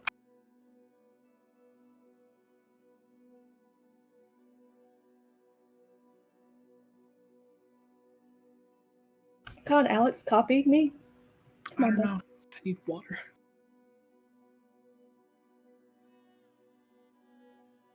I would never drink Coke. Twinsies allowed. What did you just say, Alex? I would never drink Coke. How I'll beat the hell out of dare you. you? Disgusting. As soon as I only get my drink hands the on you. Coca-Cola variants. Cherry Are you a vanilla. He's Pepsi just person? he's just saying it to hurt us, Devin. He doesn't realize how badly I we have can a hurt him fridge back. full of cherry vanilla right now. Blech. You hear a feminine voice that has the effect. I don't have this on the voice mod, but it's kind of like the echo effect, but it's like the reverse echo. So it starts out quiet, but it kind of builds into a more audible tone rather than being loud and getting quieter and quieter as it echoes. You're on the side getting the echo. Somewhat. It's just the echo is building up. Oh, Doppler effect. But it says to you, your connection to the darkness has improved. Can you hear me? Ishtar like sits up straight, looks around for a second. Finn was immediately with the carving knife Yo. ready to stab. Hello? She does respond tentatively after looking around, seeing Hello. nothing in sight. Alright.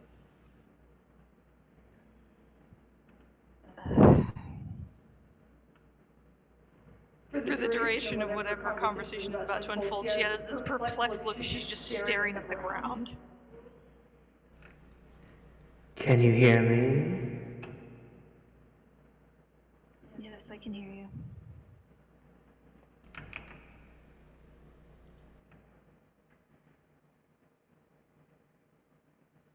Who are you?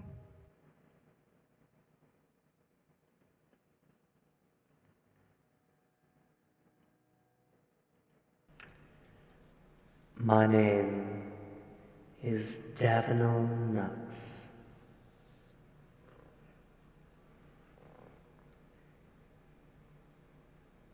Crafter of the Daedalus.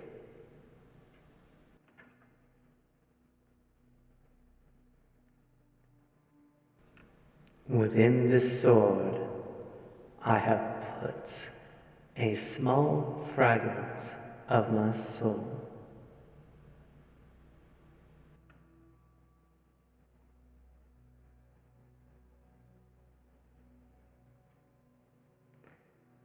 Normally, I can only briefly touch your soul to communicate. But now, I sense something different has occurred.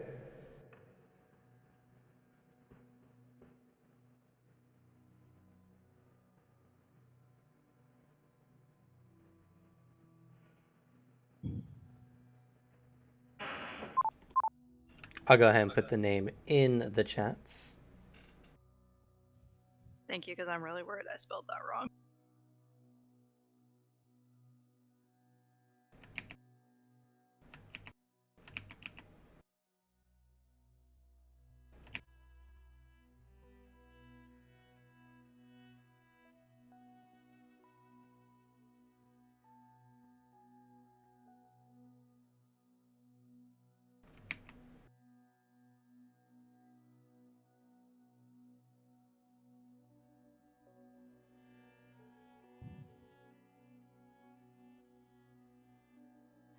Yes. I've acquired some demon powers from a creature to aid in a deal so that I can return with the rest of my people back, so we can head to the center of the forest. The pursuit of power is always a worthy endeavor.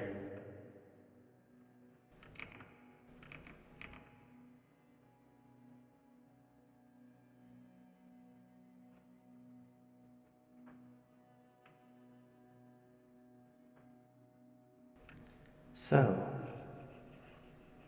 how can I help you?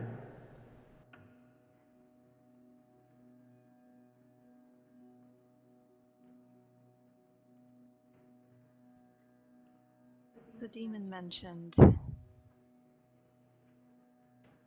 the chain that binds them, these source of power that we need to destroy. Do you know how one can be destroyed?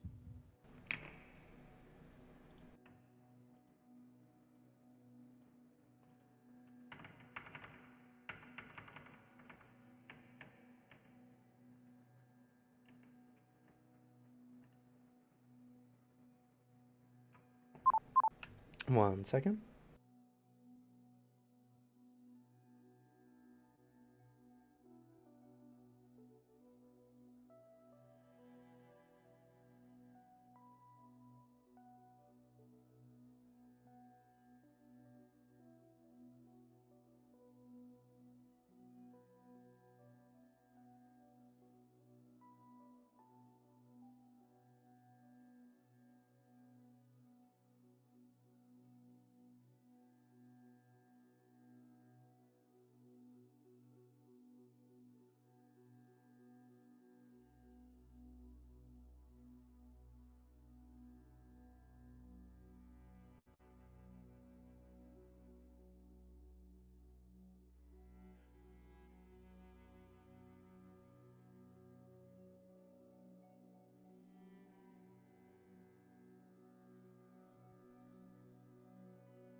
If this is what I think it is, then you are trying to destroy an infernal duke's personal hell.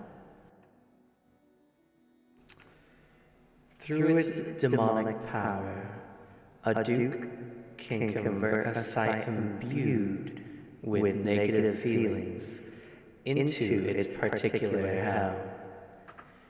This conversion means that the location is transported to an intermediate point between the wake and the real world, and the demon is particularly a god there.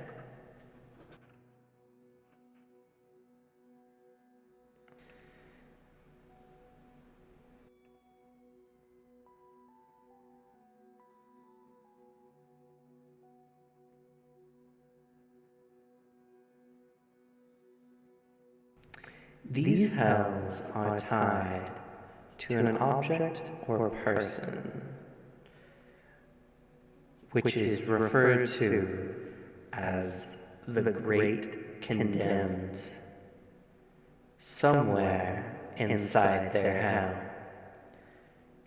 Killing this individual or destroying this object will cause the hell to collapse in on itself, burying all who remain inside.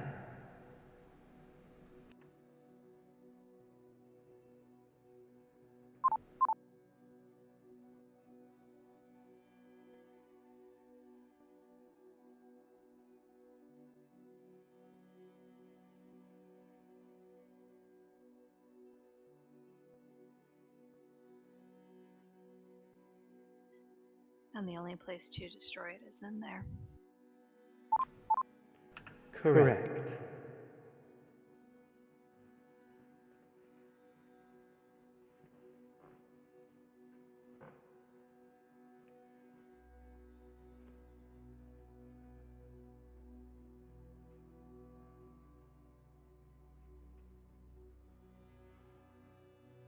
Is there no way to escape it in time?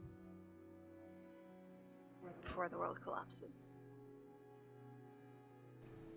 Depends on the size of the hell.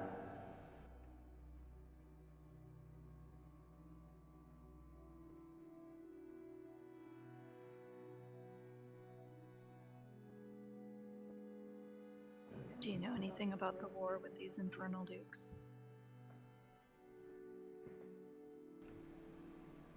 Demons, especially those of the lower hierarchies, are constantly fighting each other, especially the dukes, who command vast hordes of demons beneath them.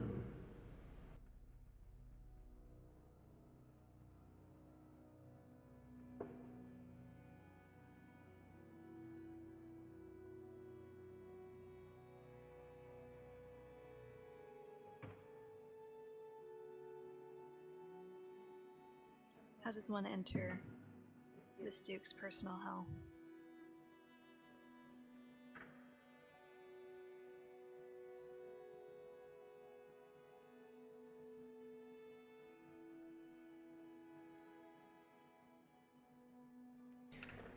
You must either be invited or a unique set of requirements as dictated by the Duke.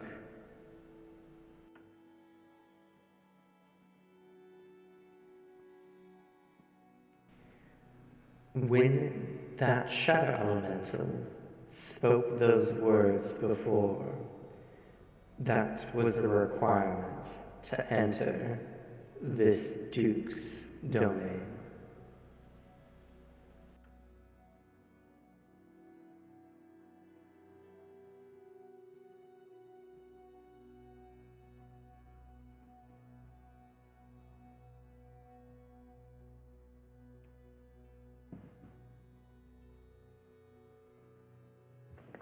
Okay. I think that's all of my questions for now. Well, I'll be here. It's not like I'm going anywhere. And with that, their voice fades off and no longer seems to bother you. On top of that, the strength requirement for the day list is removed. Cool.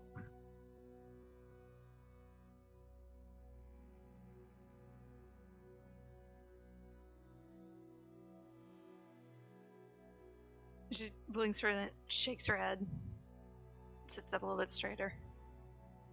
So I mean, it has an initiative plus 20 now. No. But Ishtar no longer has a penalty for wielding it beyond the not being able to wield it as a weapon as well, for not being trained in it. But that's okay. It's not meant for that. This sword was not designed for combat. You hit somebody with it, and it's like those like sugar glass glassware that they use for props.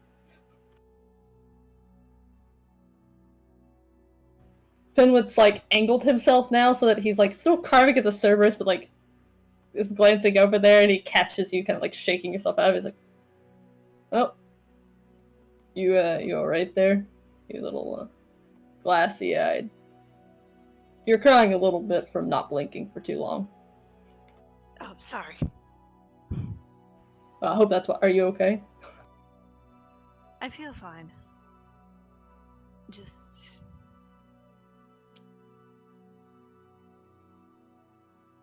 She seems to be struggling for words, and she just points to the Daedalus sitting next to her.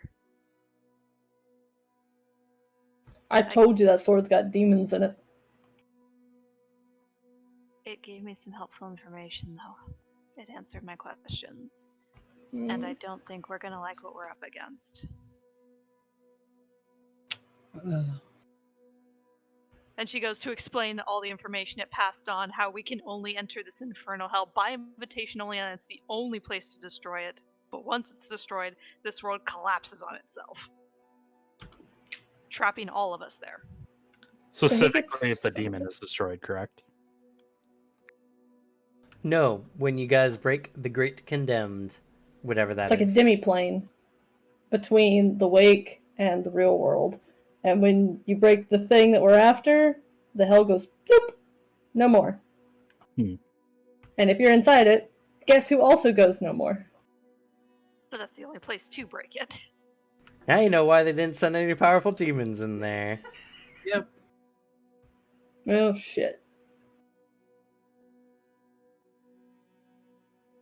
Worse yet, you guys have a powerful shadow elemental guiding you.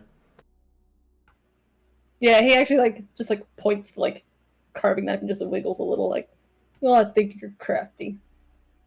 Because you are. Are know you how we're guys supposed to- talking loud enough for him to hear y'all? No, Ishtar's not.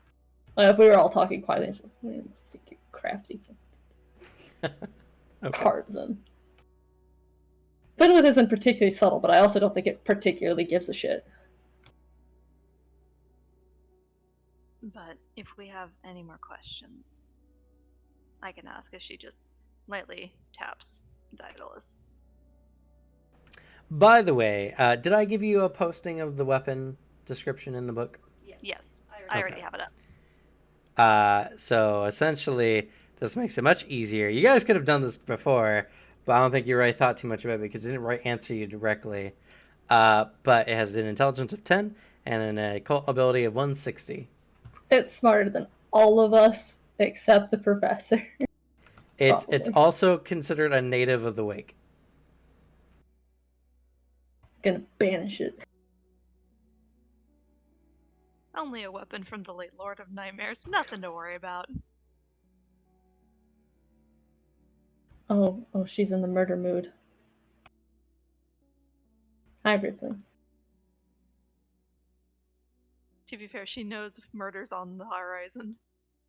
Yeah, speaking of how we're gonna murder though, we gotta have some fancy phrase or something to get in, right?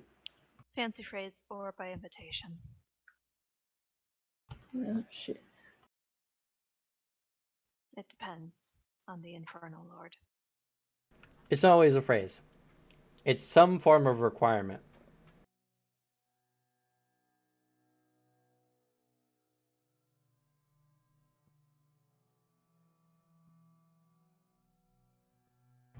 Oh, one thing we did not get. The name of the guy we're working for. That's very true. Hey, whoa, what's the name of your boss? Talking to Woad. Yeah. Names have great power for demons. Sorry. Go-to title.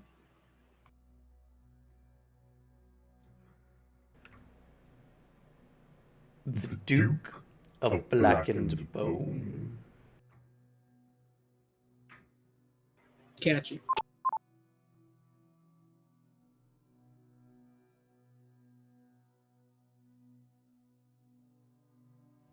And which Duke are we headed to? That was gonna be... I just saw it. Horcrux. He doesn't mind giving out the other demon's name.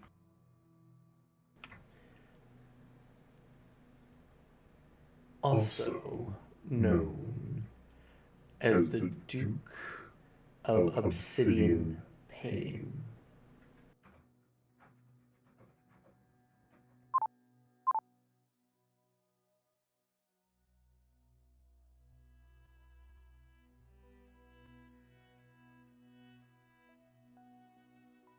So, he's the Duke of Obsidian Pain in the land of Blighted Obsidian.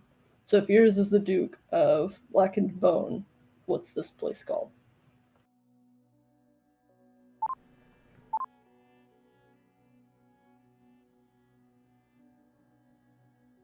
Well, the fortress is called the Behemoth's Bones, as they were crafted from the body of a Goliath demon. Finn was immediately looking back towards the fortress. I bet that they can do so many cool things. It's fine. Small toys first. Are there a lot of demons of Goliath size, or are they rare?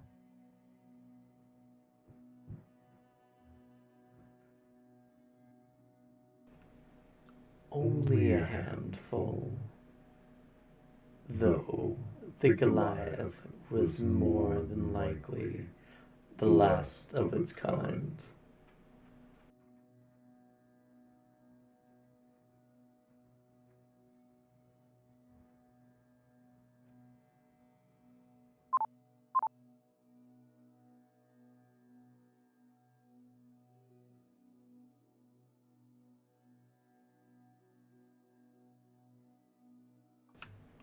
Just out of curiosity, aside from the dark energy and powers and the obvious shift in some stuff for Ishtar, does she feel any different? Or does... Yes, you feel your selfish or violent tendencies come up more frequently. If you think about something even slightly, it becomes more pronounced in your thoughts. Congratulations, you're the worst version of yourself now. At least while we're here, as far as she knows. You don't have to act upon them, but any sense of greed or wrath or destructive natures, you just are more conscious of their presence within you. That's so good when it doesn't happen. Bloodlust rockets. Woe turns to you, Ishtar, and speaks. That weapon there seems familiar. Where did you get it? On the cargo ship of a mad necromancer. He doesn't seem to say more than that. She wasn't lying. The guy was absolutely mad. I mean, talking to a demon, that sounds like a very reasonable response.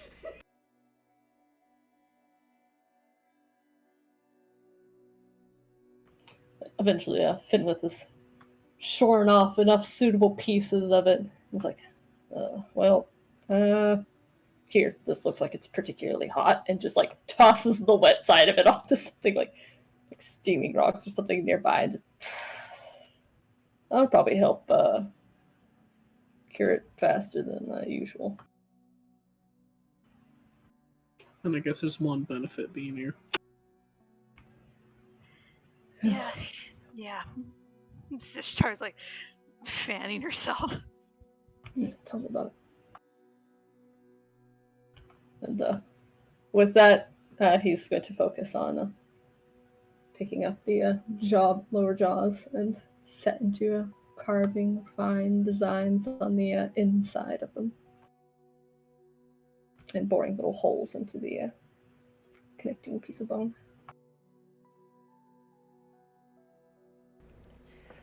So, for all intents and purposes, as you guys travel through the lands of Astaroth, which is what this part of the wake is called,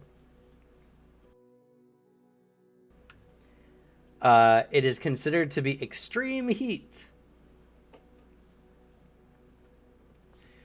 Which, let me double check if the book actually has rules for it or not. I'm actually not confident, and it does.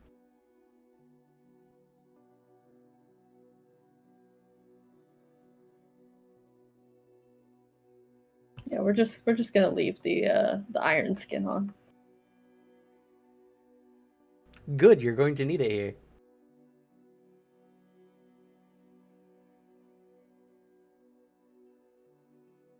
The maintenance is a pittance, so it's really not an issue.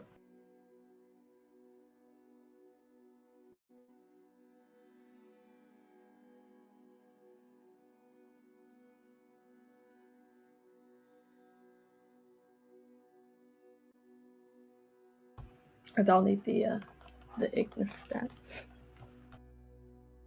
You'll get them when you use it for the first time. Oh no, you want my reaction. Well, there's You just did say something was gonna happen the first time I used it. Yes, there's some fuck. There's some effects that happen. Yay.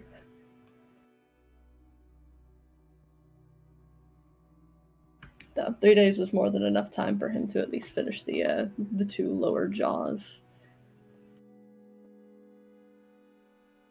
While he looks up the rules on that, the insides of the bones get covered in a bunch of like teeny tiny interlocking runes in pieces, while holes are bored into either side.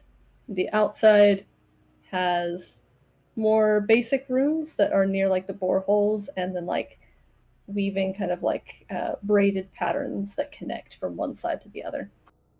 And in the end, they get affixed to the backs of his boots, almost like heel braces, but demonic lower jaws with their teeth set in still.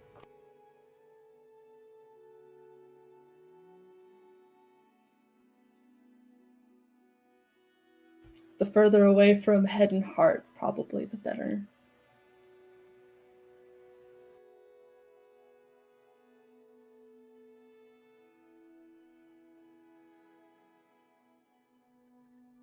So, what do you plan to do with that one? And she points to the corpse of the Cerberus.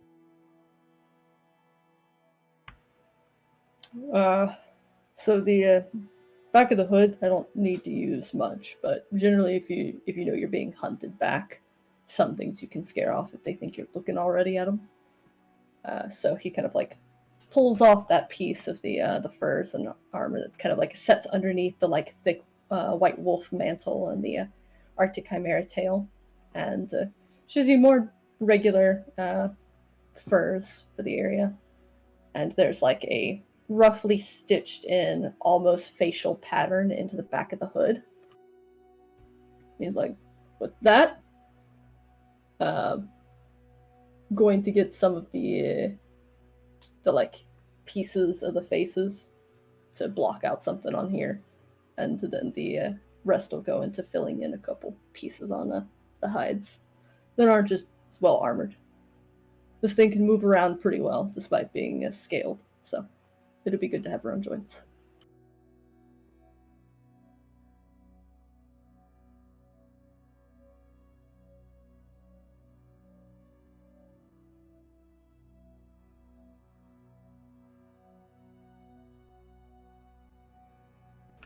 Gonna need a salt bath and a half, though. So I was right. They mention extreme temperatures multiple times in the book and never give rules for them. Fun. That's Anima. But that's fine. For all intents and purposes, without proper protection, you guys have a -10 all action penalty. You consume water at twice the normal rate.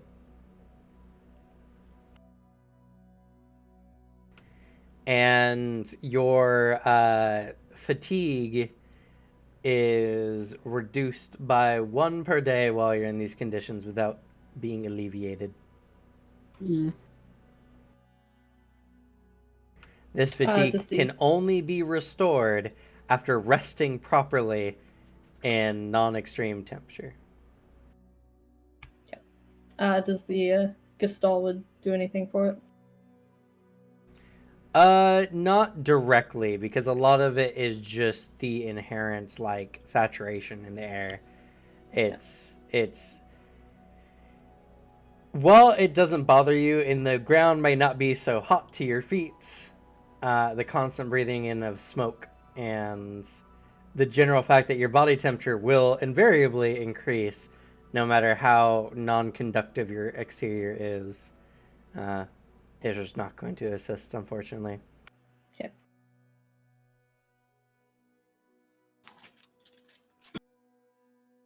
I even looked up climate, and there's a power for monsters to completely ignore extremes of climate, but there's nothing. There's nothing. There's nothing. The only thing that really says anything about a penalty is a -30 to all actions in extreme climates from the vulnerable to heat and cold. Yep. Which is what I based the -10 off of. Yeah. That's Anima, and that's why it's so great. It's the best game nobody should ever play. I like that. Exactly.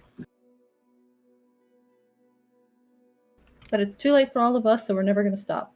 Exactly. It's too late for me. I don't know if I could hand the system off to anyone else and be like, here, try this. No, the amount I've ranted about this to my roommate, who's also basically a forever DM, and he's at the point where he's like, I really want to try this, but also this sounds infuriating to run. Like that's Zach, where his right? mind is. Like, yeah, Zach. He's been thinking like literally just it looks fun. I want to try it, but also he was like, sounds like a nightmare, and I'm like, it is. It's because there's nothing like Anima, but that's because Anima's a lot. Anima's so much. Oh, for real. Also, I don't know if you'll notice that lump is Ripley. Yeah, I saw. I don't know what she's doing. She's discovered she can go under the covers. Shut up, she's stealthed. I guess. Let her practice. She's so adorable. I don't know. Hides If the she's, skill. I don't know if she's like ready to like pounce at something or if she's trying to sleep under there. As soon as you walk by that lump, your knees are gone. Probably. All I know is when I like looked at her, like, what are you doing? I heard the small chirp of, oh, you're there. I was napping. She went under there for murder and then it was comfortable and went to sleep. I'll bother her when we go have a break. By the by, I believe you have an ability that can convert the natural ambient temperature.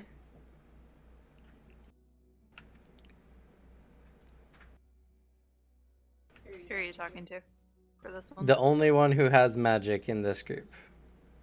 That leaves her and that leaves Ishtar and Hell Knight. Unless Hell Knight. I mean, technically, Finwith knows. uses magic as well. Yeah. But you're saying, oh yeah, Hell Knight, you can use other than necromancy, and he just looks at you with a skull in hand. Other than what? Sorry, Yorick and I were really into it. We were gossiping. To be or not to be. The Archmage decides. If you can create chill to a level equal to 5 intensities, you can negate. the effects of extreme heat.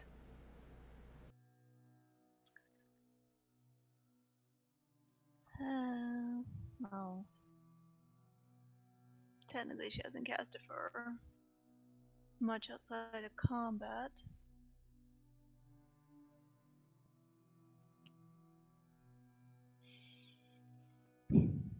Sure, why not? That's 90 Xeon in the hole, and 10 daily to upkeep it.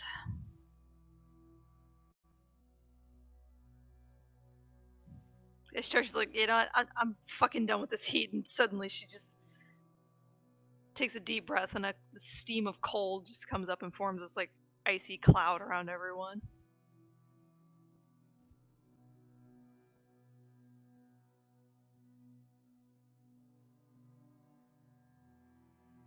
That is moderately better. Do you think you can put it almost blizzard tier? I'm not there yet. We just see how the demons walk into the circle and just wilt. I mean, The Armin just takes a couple steps back. I mean, I could create a blizzard, but it wouldn't be able to follow us. It's fine. I was joking. I don't want to watch like you three like shiver to death. So, what are we, kind of huddled around each other, hushed. What are we going to continue to destroy this thing even though we might not make it out? We made everything else work so far. Also, you have 10 intelligence, right, Ishtar?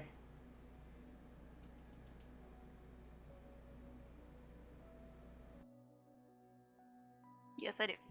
Okay. Just double check. You know, breaking a demon deal's a bad idea. Technically, well,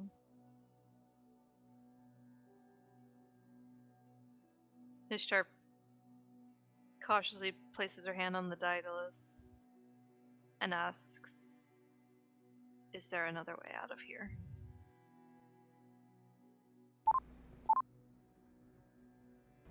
But what do you mean? Oh. A way to But what do you mean? exit from here and get back to the real world without the aid of. And she just looks over at Woad.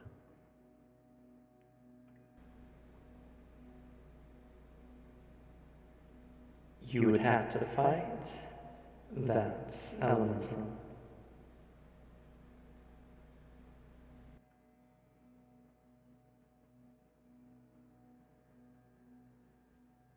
Fight him to the death, or to get him to open the entryway for us to leave. Death has no meaning for greater elementals.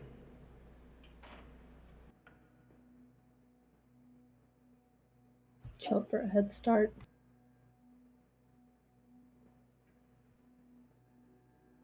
She passes the information along.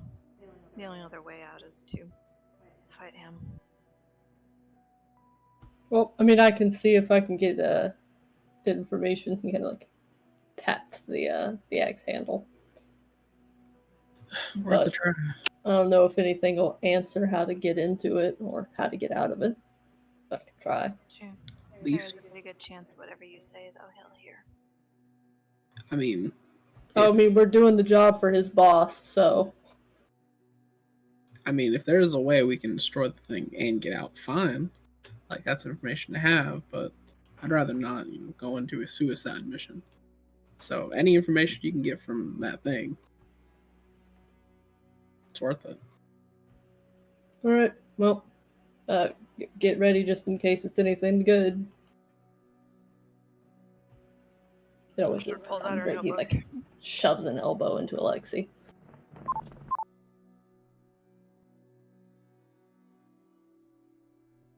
All right, Pathfinder's walking stick. It is. Okay.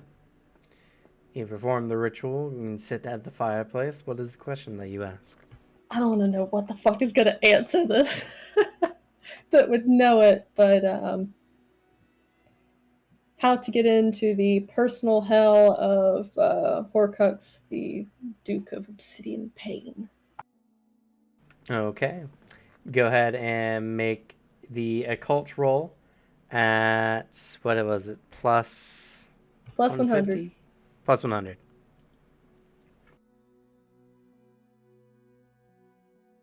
I rolled real well.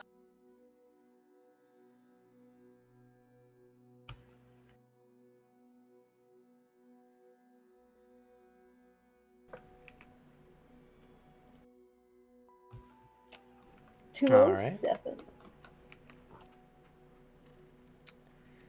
Let's see. I'm gonna get possessed again. Have fun. Don't be better friends with whoever it is than me, though. I'll be jealous.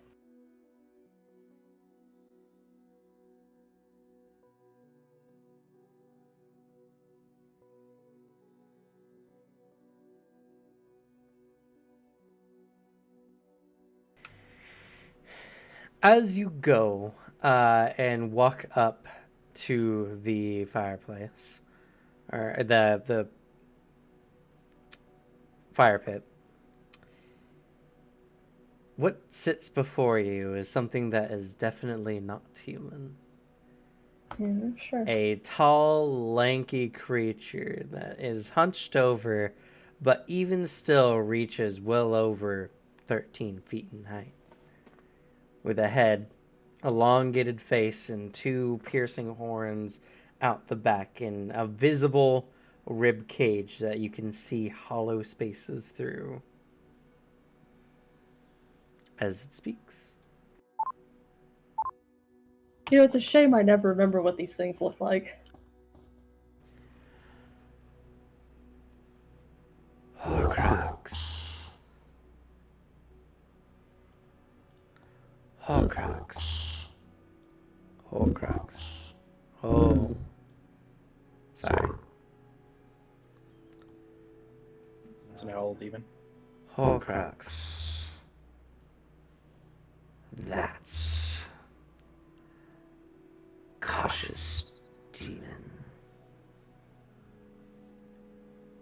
One who does not wage war but focuses more on subtlety, sending assassins rather than warriors. He sits too close to the dark, forgetting his roots. And similarly, his requirements are cowardly. One must present at the totem deep in his terrain an item which its owner does not know it's missing.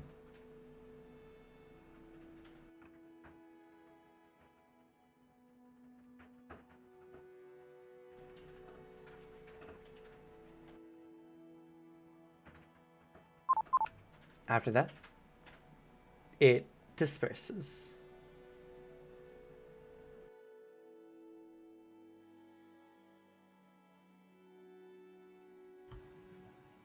I don't like the look on all your faces. You get anything? Ishtar just reiterates. No more riddles.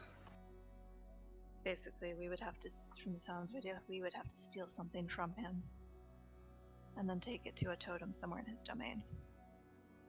Not from him specifically.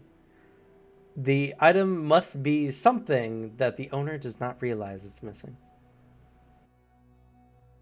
So you just have to steal from somebody without them realizing it and present it.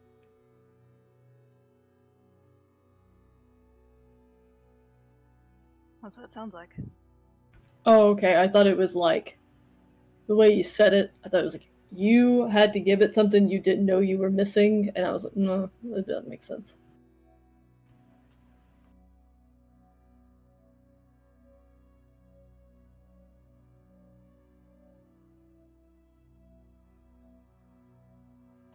That is a hard thing to pull off, though. We could steal Especially when demons. none of us were designed to pickpocket. Well, you know, my theft is just super high. I just haven't brought it up until this moment.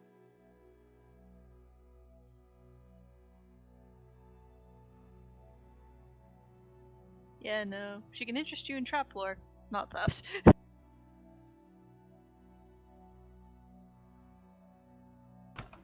I mean, unless one of my totem accounts, he laughs. I don't think its owners know it's gone. It's because they're dead. I don't know if that will work because you are the new owner, yes? No, don't start thinking too deep into it. You're gonna make it into a riddle again.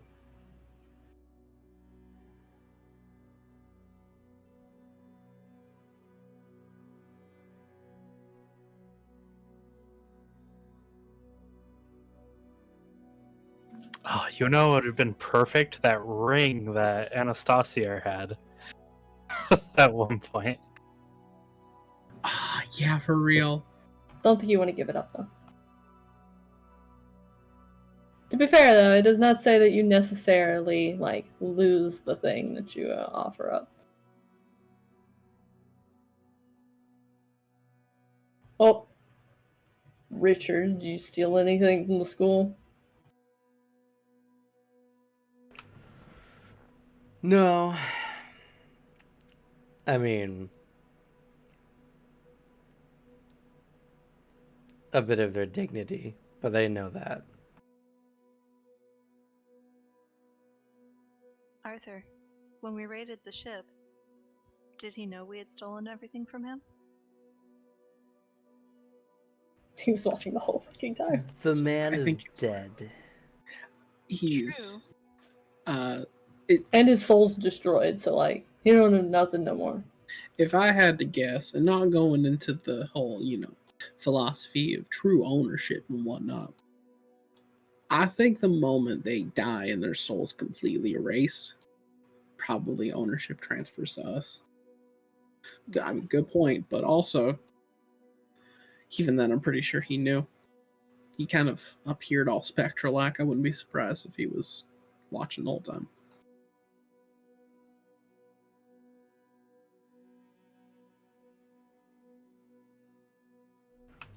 Well, we could try to be invited. Just charm the pants off this demon. I don't know how that's gonna work. He sounds extremely calculated, so he's not gonna show himself.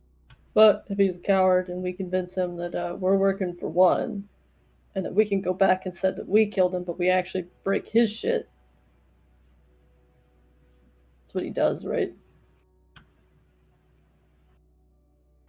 Just a thought.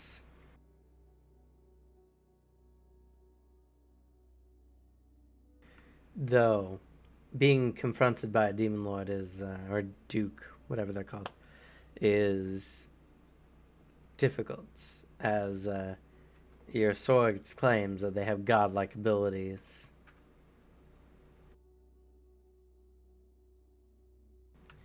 So, being brought in front of them is something we want to avoid doing as much as possible.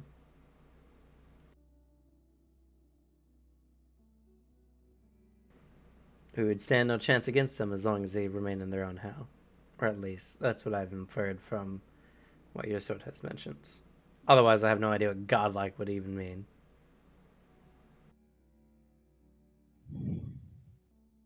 She goes back to the Daedalus.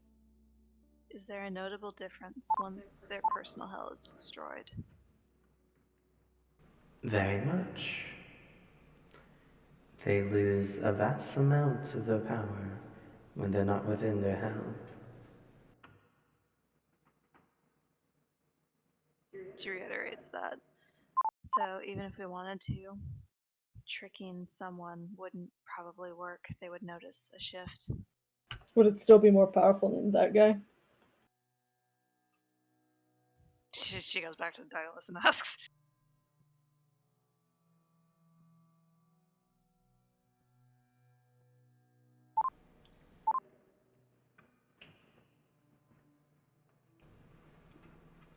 Infernal Dukes have a wide range of abilities and capacities. The Anima are purely designed for war and combat.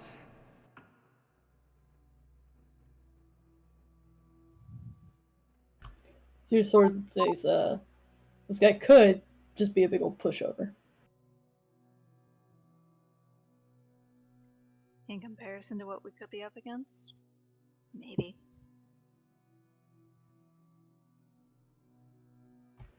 So if we got invited, it would have to be one of its like minions to take it out. And then go break the thing before it realizes. Or invited by it and get out of having to talk to it to go break whatever it is. But if it's got like tons of power, then it knowing we're there is a problem.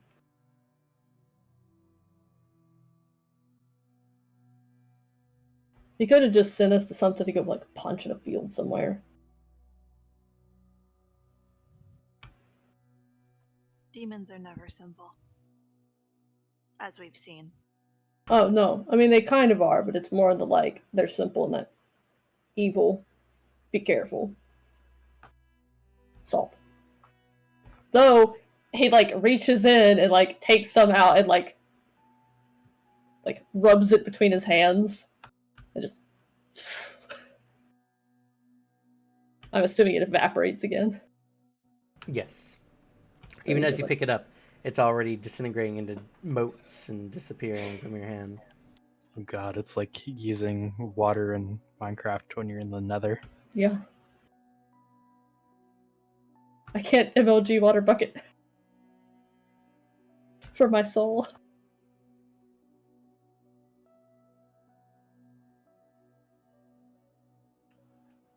He'll turn over to Woad. Font of conversation, that one. I suppose that you have found a way into this. Oh, one second, I gotta look at the name. Horcrux. Horcrux Okay. dimension. No.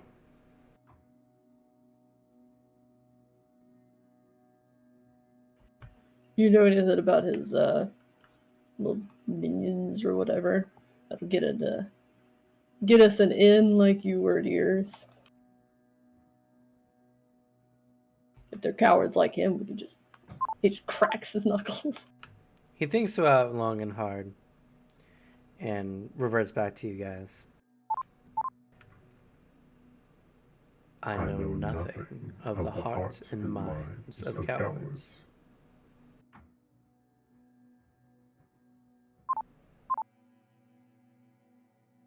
They are not big fans of battle.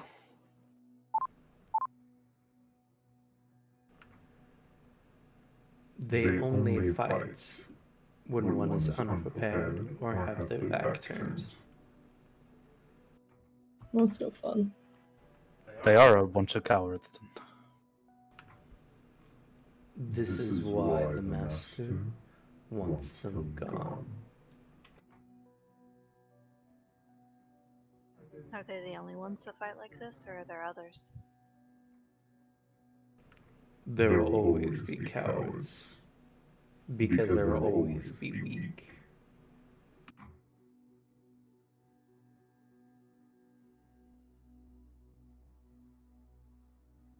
Does he honestly believe that that's why his master wants him gone?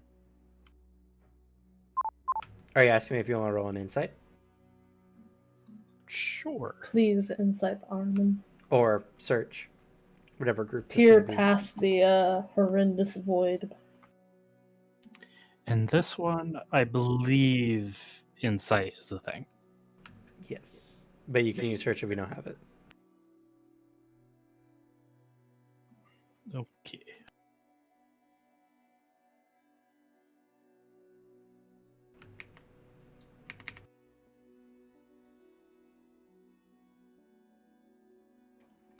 $39. Type it in the chat.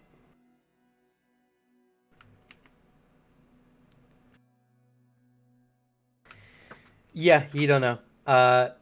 From everything you've been told thus far, this Ahriman, and I guess whatever species of shadow elemental they are, focus purely on combat.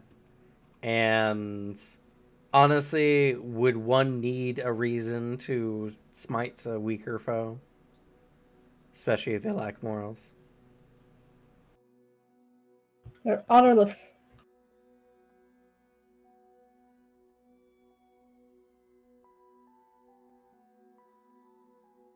Rich coming from demons, but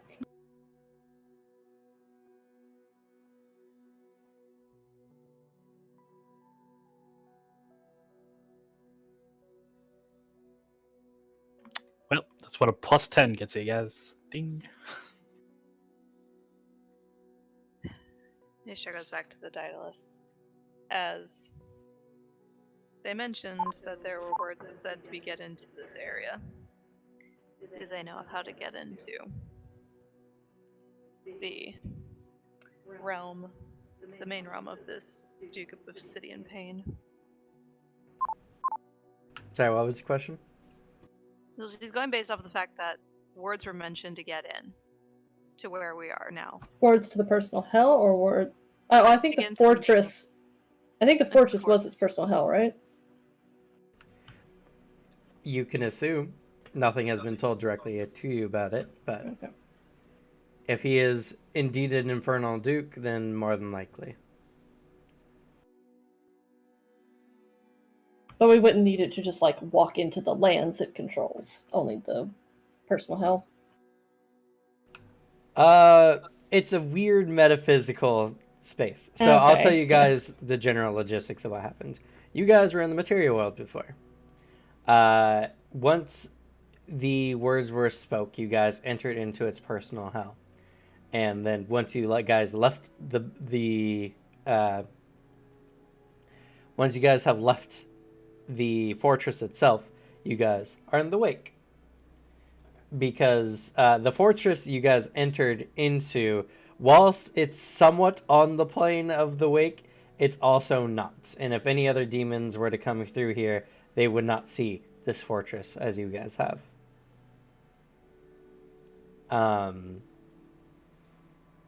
But yeah, it's essentially, as far as where this demi-plane exists between the material world and the wake, it seems to lie closer to the wake than the material world. So even after you left, you just left into the wake instead of back into the material world. Well, I need to take a bathroom break if we can. We We are already did that definitely at the time, past the time for a bathroom break. So sure, let's go ahead and take a 10-minute bathroom break. We'll be back Nice. at about 12:57 or even 1 a.m. Pacific Standard Time. If you haven't done so already, please follow to see more amazing content like this. We'll be back soon.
Yeah, I can't hear Val.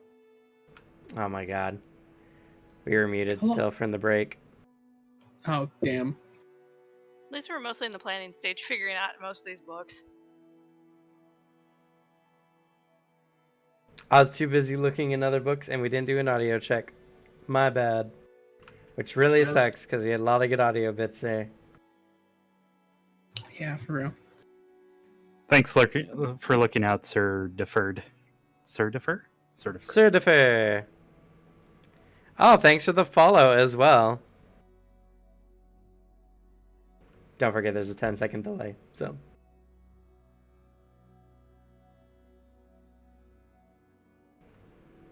It's frustrating. I was thinking about too many things. Yeah. But it was mostly just planning and a little bit of lore for the books. Yeah, from the Ariman. Oopsies. It's all right. Alex is gonna break out the stick figures and do like a little puppet show for people. Instead. I'm gonna edit. Alex is gonna have to do the edit again. Dualixian. I would do something like that if I was getting paid for it. Fair. You're gonna have to go hunt That's down right. the silent moments though and the technical difficulties. At least I know the part it would be at. Yeah. But You want to handle that on camera? I mean, I'm just gonna type in the YouTube video. Oopsies. Lost Sweet. the audio because I'm dumb, but it's okay. We're pretty much at the end of the session anyway. Do you at But- least want to give a recap and retrospective, like what the audio was? Sure. So yeah, after the break, you guys have decided to at least go with the plan so far until you guys figure something else out. You guys looked up information on the Ariman and you got some important lore information. If you're interested, check out my Elementals video coming at some point in the future on Anima lore. That's actually going to be a really fun video to make. Oh yeah. Yeah, especially because like almost all supernatural things are considered elementals. It's not like D&D No, where it's like, oh, it's just fire. The elementals are purely just elementals. Well, like it's not things you normally expect. So like when angels fucking show up, it's a big old fucking elemental of light. Yeah. You find some weird wind vane monster, and you're like, yeah, that's an air element. It's not like in a lot of the stuff in D&D are just that's a pile of an element, not I am these. Kingdom Hearts heartless looking motherfucker, and actually a full shadow elemental. Yeah, that's fair. That's fair. But yeah, so learn some information on the Ariman. You guys have come to the fiery sands of the lands of Astaroth, and have figured out a way to cross. Also figured out how much stronger Ishtar has become. And yeah, you guys also spoke with Wode, and he'd be more than happy to fight you again later. But if you surrender, he'll kill you. But I mean, he'd kill you to win, so He'd also kill you to win, but you know. Yeah. Also, he does not praise Noah.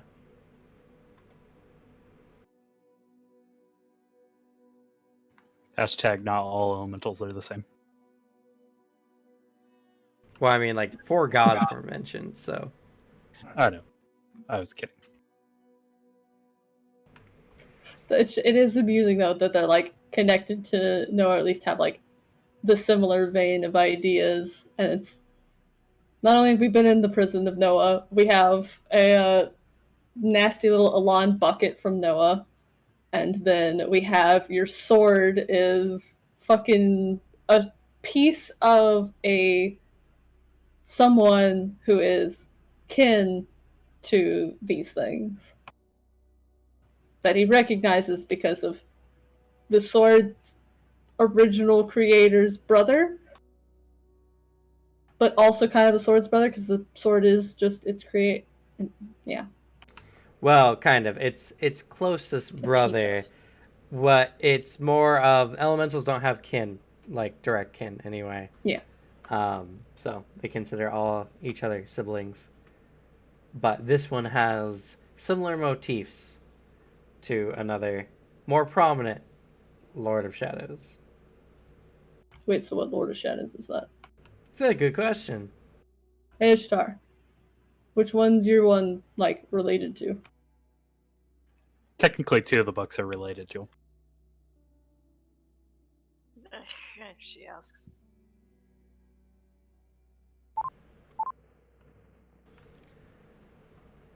Malekith, the Prince of Crows. Oh, hey. There it is. Oh, that explains all the feathers. Wait, so what's your sword know about the Lord of Crows and Lord Evernight then? She proceeds to ask. You get the Anastasia treatment of like some light jostling. Much gentler though. We'll probably find that out next episode. Probably. Well, you might as well ask now since we're Rude. thinking about Go it. ahead. What do you know about the Lord of Crows then? Well, quite a lot.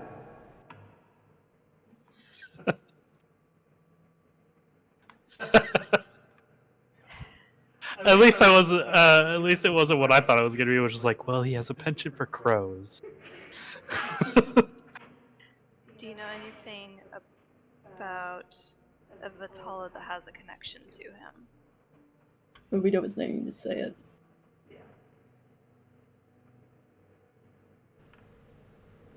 I do, but I cannot divulge my brother's secrets. What's not a secret then that we can know?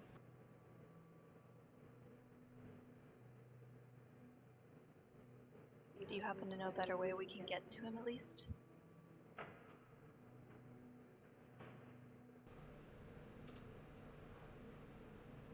You are already on the right path. She's looking at the boiling river of lava. The Blink burning twice. desert and flaming rain. Blink twice if the Lord of Crows is holding you captive. Just kidding. I don't have eyes. Not anymore. This is exciting. We have a bunch of avenues that we can look into. I don't like these campaigns. Both of them got too much interconnected bullshit. I don't like coincidences. They don't exist. Oh, Sodafer, thank you so much for the gifted subs. I highly appreciate you. That's so nice. Any other questions for the Helping Daedalus? out and subbing. Anyone else have any questions?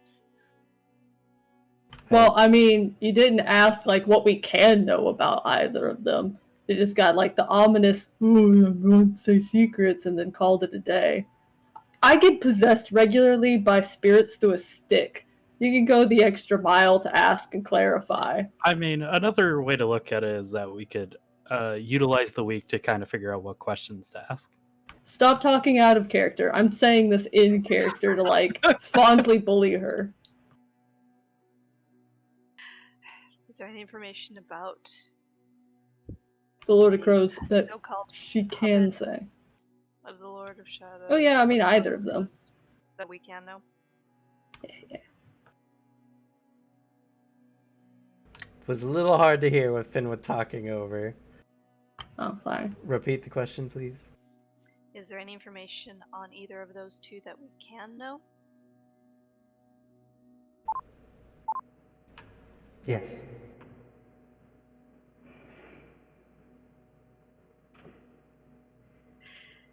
And what would that be? Well, in aeons past, me and my brother were considered to be a pair. For he was the Lord of Scavengers and Murder, while I was the Lord of Sorrow and whisking souls from the material world.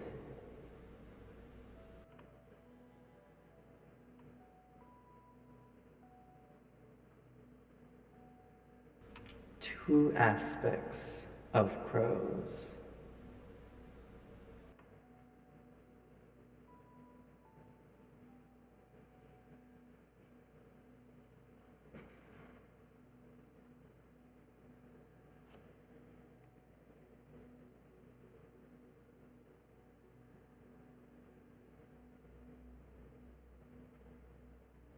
Do we have to be in the wake to find this first of the bloodhouses?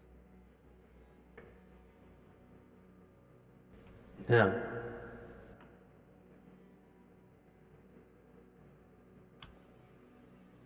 Did she not use the key?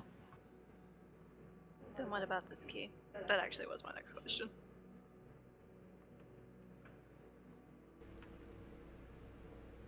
It opens the door. Oh, it's just a boring regular key. Actually, pulling the key out of the bag, does the key look any different in the wake? It's funny you ask that. Your demonic sight has given you a little bit of a different look on the key. You and Woad like, yep, that's a key. This key, which looks like a wrought iron black key of standard make and model, a little flared out and a little, interestingly designed, but nothing too special. With your demonic vision, now has crow feathers and a crow skull woven in atop of it in spiritual etherealness. I wonder. Radovan said there's a crow family in Rosencratz. Are they connected at all?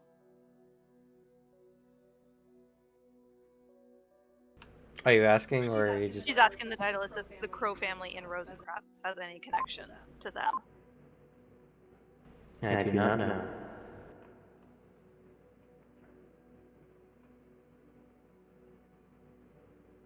So she didn't know anything about Lord Evernight specifically. Said Lord Evernight. I'm sorry, I didn't hear you clearly, Vale. Oh yeah, Lord Evernight, which is the first one. Do you know anything of Lord Evernight? Yes. What do you know of Lord Evernight? Everything. Swear to fucking God, the sword.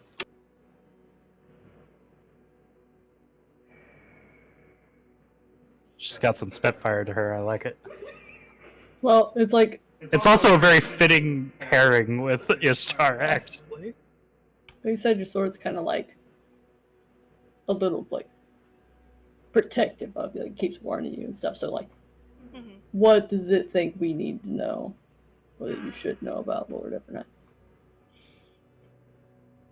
What do you think we should know of Lord Evernight? As much as possible. Well, then I guess while we walk across the burning sands, tell us everything.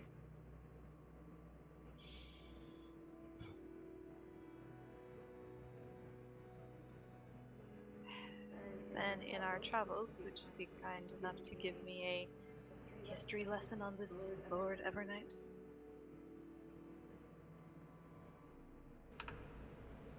No.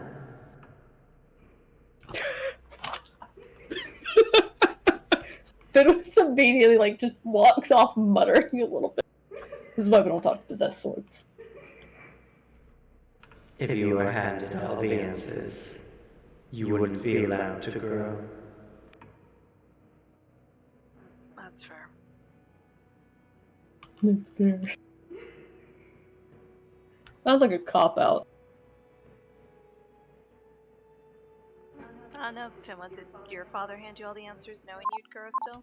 You think you're funny. Don't talk about my dad. But did he hand you all the answers, though, when you were learning?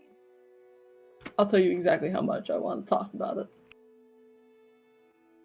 And then he proceeds to stare at you silently. You can tell he's trying not As to if smile making a point.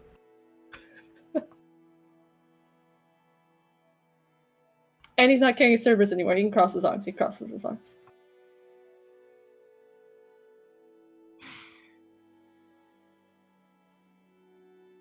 That's fine. Defend your creepy sword.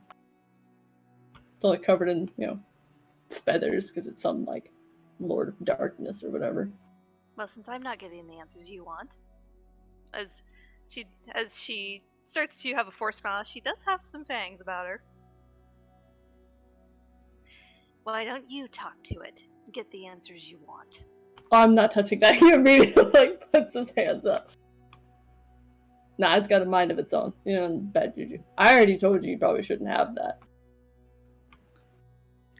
I like this sword. It's letting you grow, just like Arthur will be. He nudges him. Thanks. I now have this image of the sword chuckling in the back of my head.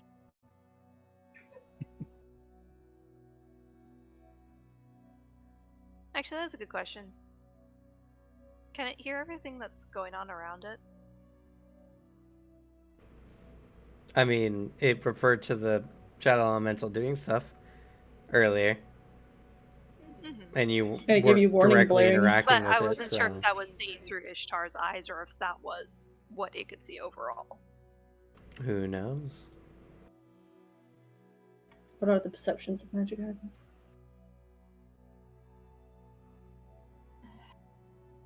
I mean, there's a stat block that you can read if you want to know.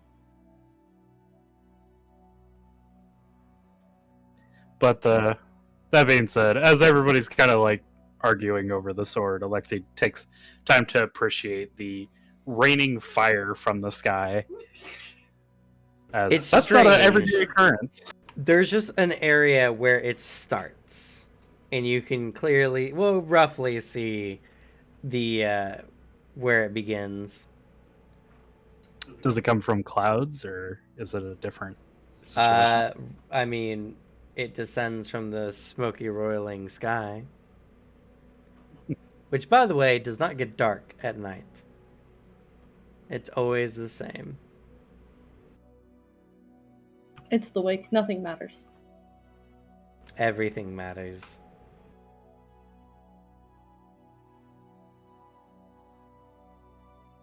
That demon that we saw turning its head, he matters. It's gonna He come matters up. to He all. does. He does matter to someone eventually. He's gonna matter to a certain city in Belfont for a little bit. That would be. At least one of them are. He was summoned randomly. Alright, I am personally out of questions as this sword, but I have a while to think about questions now. Yeah. We can end the session here. Let's go ahead and do some experience before we talk. So general interpretation. I think you guys did a lot of good character interactions this time around. I'll go ahead and give y'all 15 experience points. 3 for being here. No difficult actions. Good ideas. Yes, looking in the books that you guys have had for a while that tell you literally everything about the wake and different things you've interacted with. It's a good idea. You guys get a 5 experience points for that.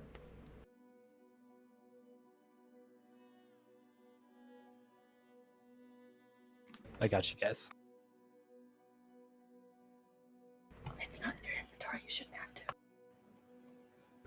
I mean, there's a lot for a wizard to look through, so it's fair. Which is fair. I do made my appreciate point with the never help. checking your inventory until this in game. So To be fair, when I play Nikos, I rarely look away from my character sheet all session. I'm constantly rereading shit on that. if those books were in Alex's thing, we would be at the end of the campaign and he'd be like, "Oh, you know what? This would have been really useful in that situation." End of the campaign. I think you mean weeks after the last session. Where I'm like looking through my sheet again, like putting it away for filing in like a binder I got for old sheets, and I'm like, oh, I had that thing. It's funny, and I just put it away. That's No, what would even happen. worse. It gets brought up a year after the campaign because we're talking about things that hurt us about the campaign, and flipping through, you're like, oh, hey, by the way, we had all this whole time. You know that horrible demon that completely bisected us that we couldn't figure out how to kill? It's in this book. Yeah, you know, like weird. We didn't remember. Haha. Passing the blame to everyone rather than just me. Followed by the sound of me like figuring out a way to reach through a computer screen into his room to throttle him. But experience. Yeah. No segment closure. No combat this session.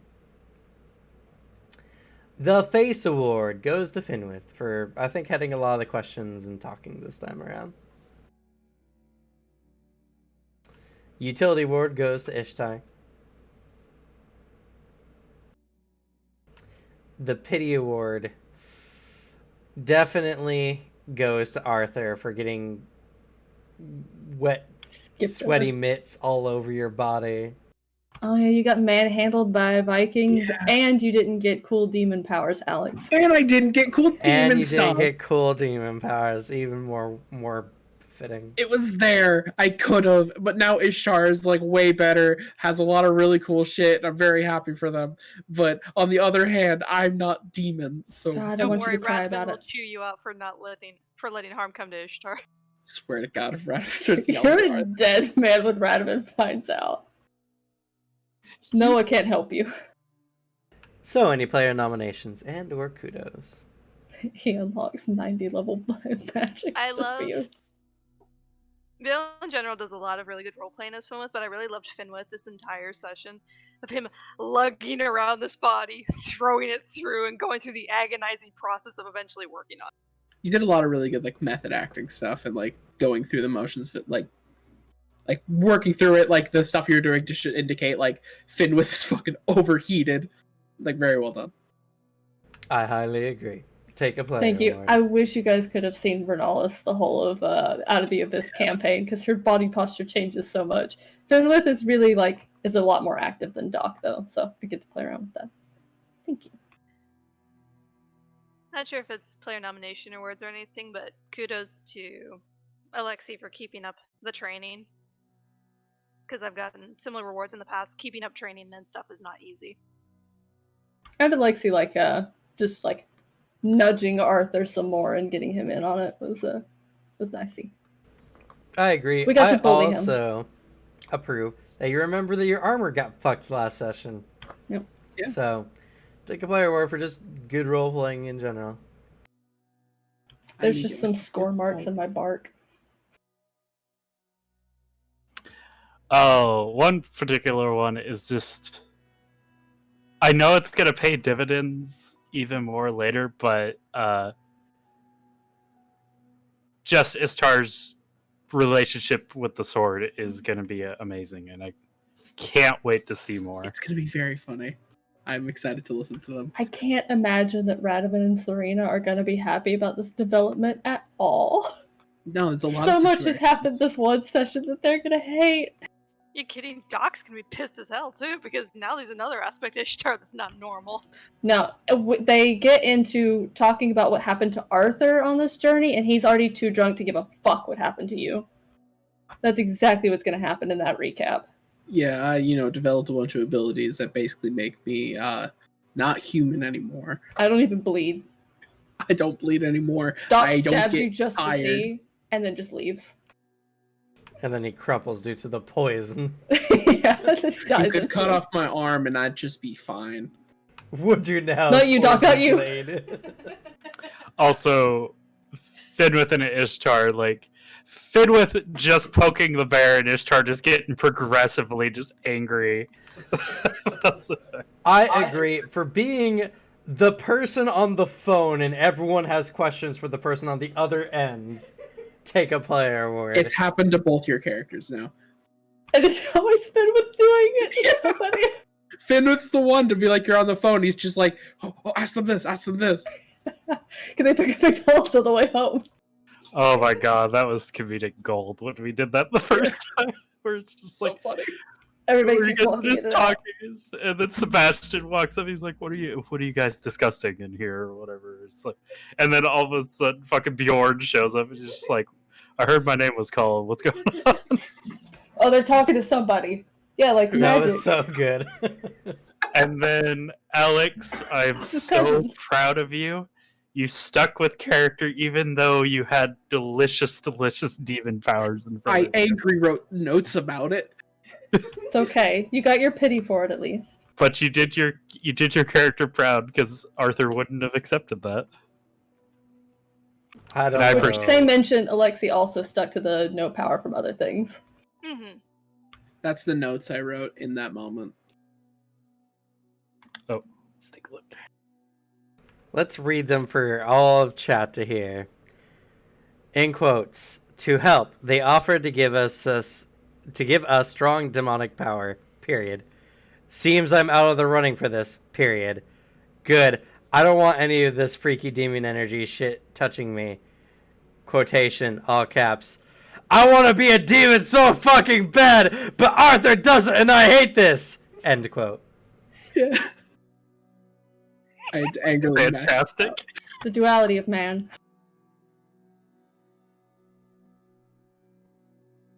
Instead, we gave it to the sunshine in the party. Well, one of the sunshines.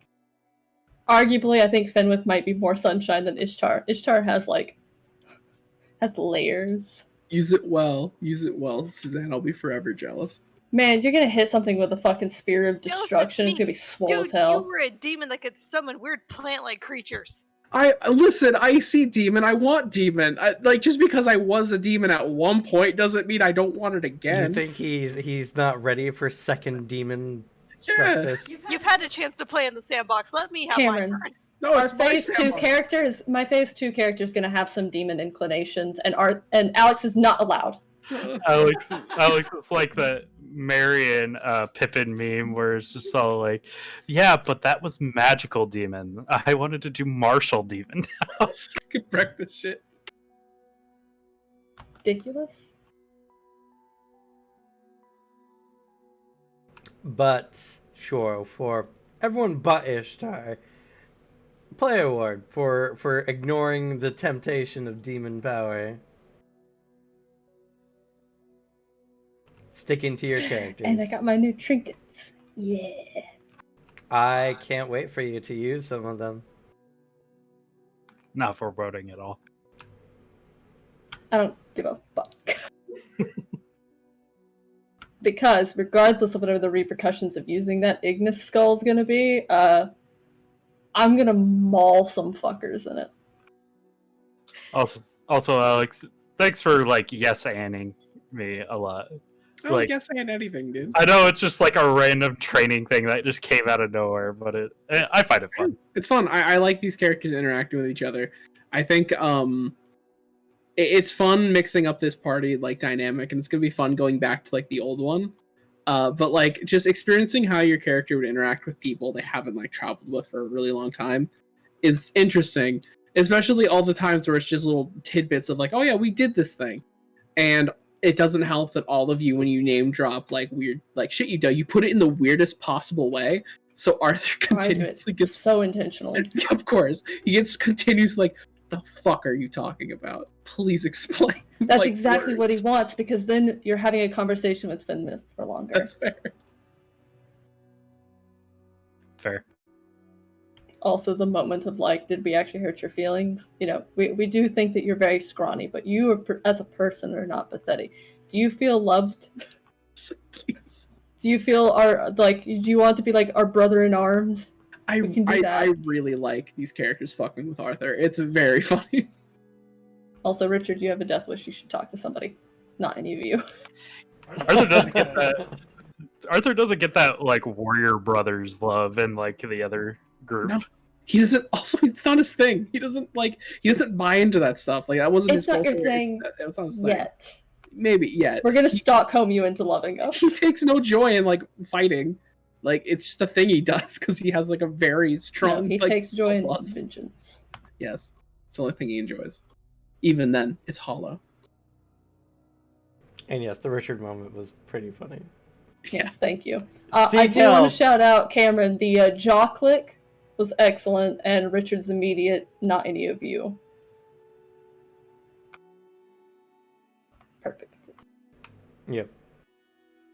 How would you guys enjoy the various characters that you interacted with this session? A lot of voice mod this session. Big Man was a little hard to hear, not gonna lie. But the tooth clicking alone made up for it. It was a really good touch. The weird fucking noises he gave him. I want to fight Woad so bad. I also want to fight Woad, except I've got better shit to do than die to him.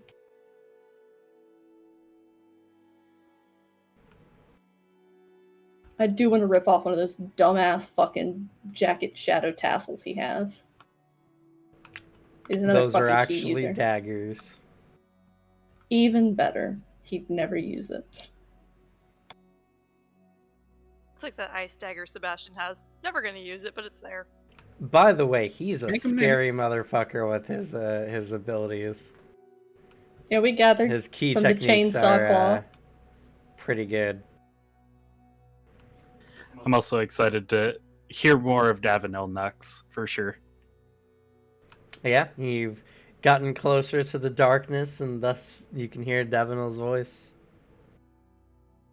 And some interesting world lore between the Lady of Nightmares and the Prince of Crows.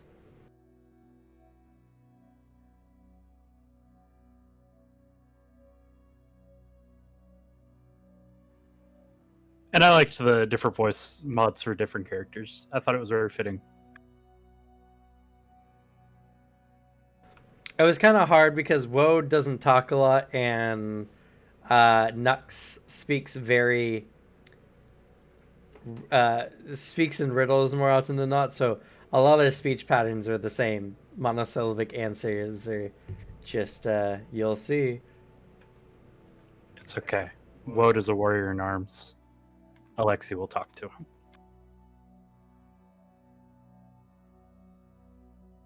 It's Woad's an interesting character. So is Davenel, but Do you normally have uninteresting demons? I mean, That have sentience, that is? they most have sentience. Well, displayed, and that we see it. Plus, I don't know if Mr. Lord of the what was it? The Blackened Bone? Yeah. Was all that interesting beyond his strange mannerisms.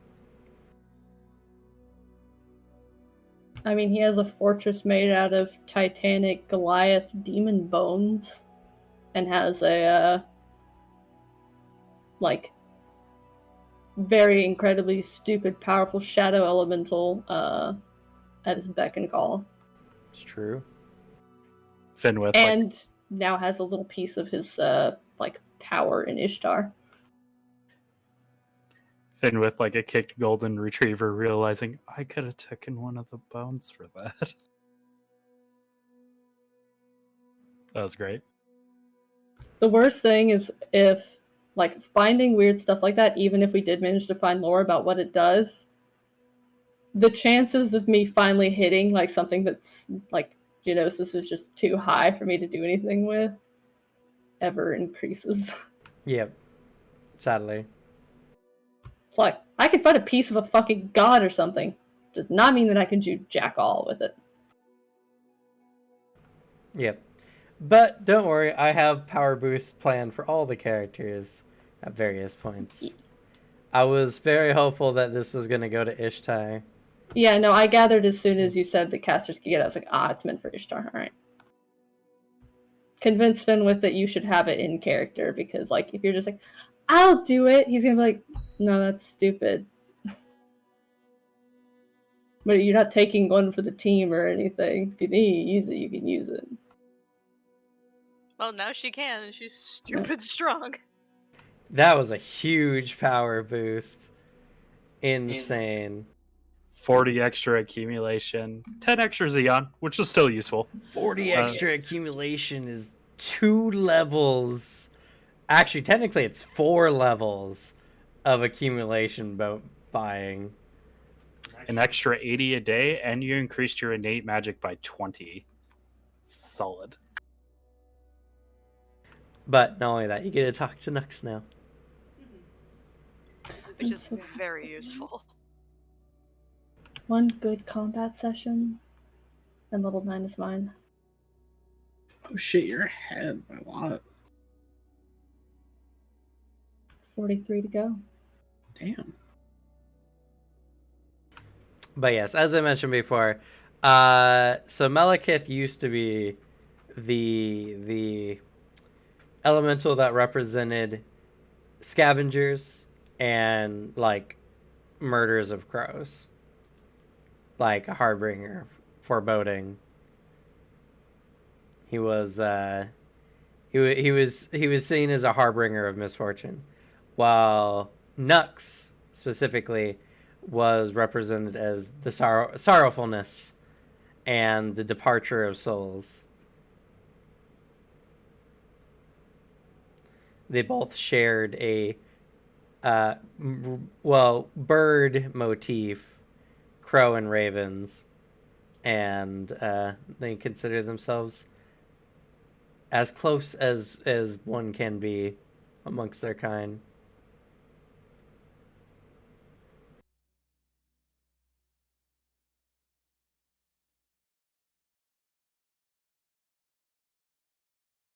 Until her unfortunate demise. But not before making the Daedalus.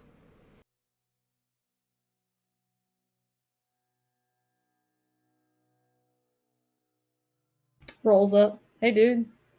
We have the last surviving fragment of your sister. There's nothing else. Just curious how you're going to react to that. Smoke on spot. Would be curious indeed. I don't know why I dislike, because they're like, oh yeah, Ahriman are the same as Lords of Darkness, but they're 2 levels lower. It's really weird. So I just gave Woad a little bit of boost to his stats. I'm sure he really needed that. He does, if he's going to be an intimidating presence. Well, let's just hope we don't level up in his presence, because then he's gonna not.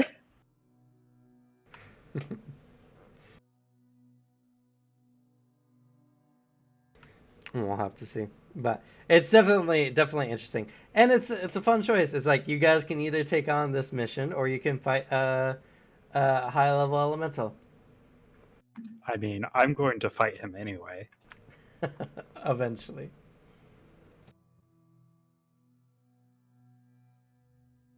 But alright, that's going to be it for this stream. Thank you all so much for watching. And thank you to Sodafer for following and for the gifted subs. You're amazing. Stuff like that helps keep everything going.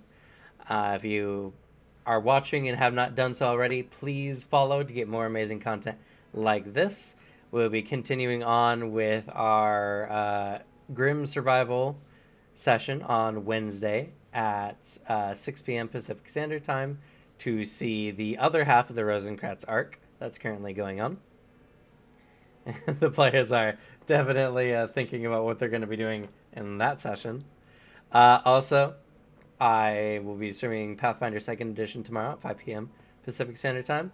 And I'll be doing Tabletop Theory or Valheim all week on my other streams, because Valheim is addictive and I can't stop playing the game. Also, I have just started and released my first video for my Anima Beyond Fantasy Lore series, starting with the overview. And the next video will be coming out next Sunday and will be about the Empire. So if you're interested in that, please check us out at The Bad Luck Gamer over on YouTube. You can check my profile here on Twitch to also join the Discord to get more information and to talk about tabletop stuff. Anyway, that's a long outro out for me. Go ahead and say goodnight, everyone. Nighty night.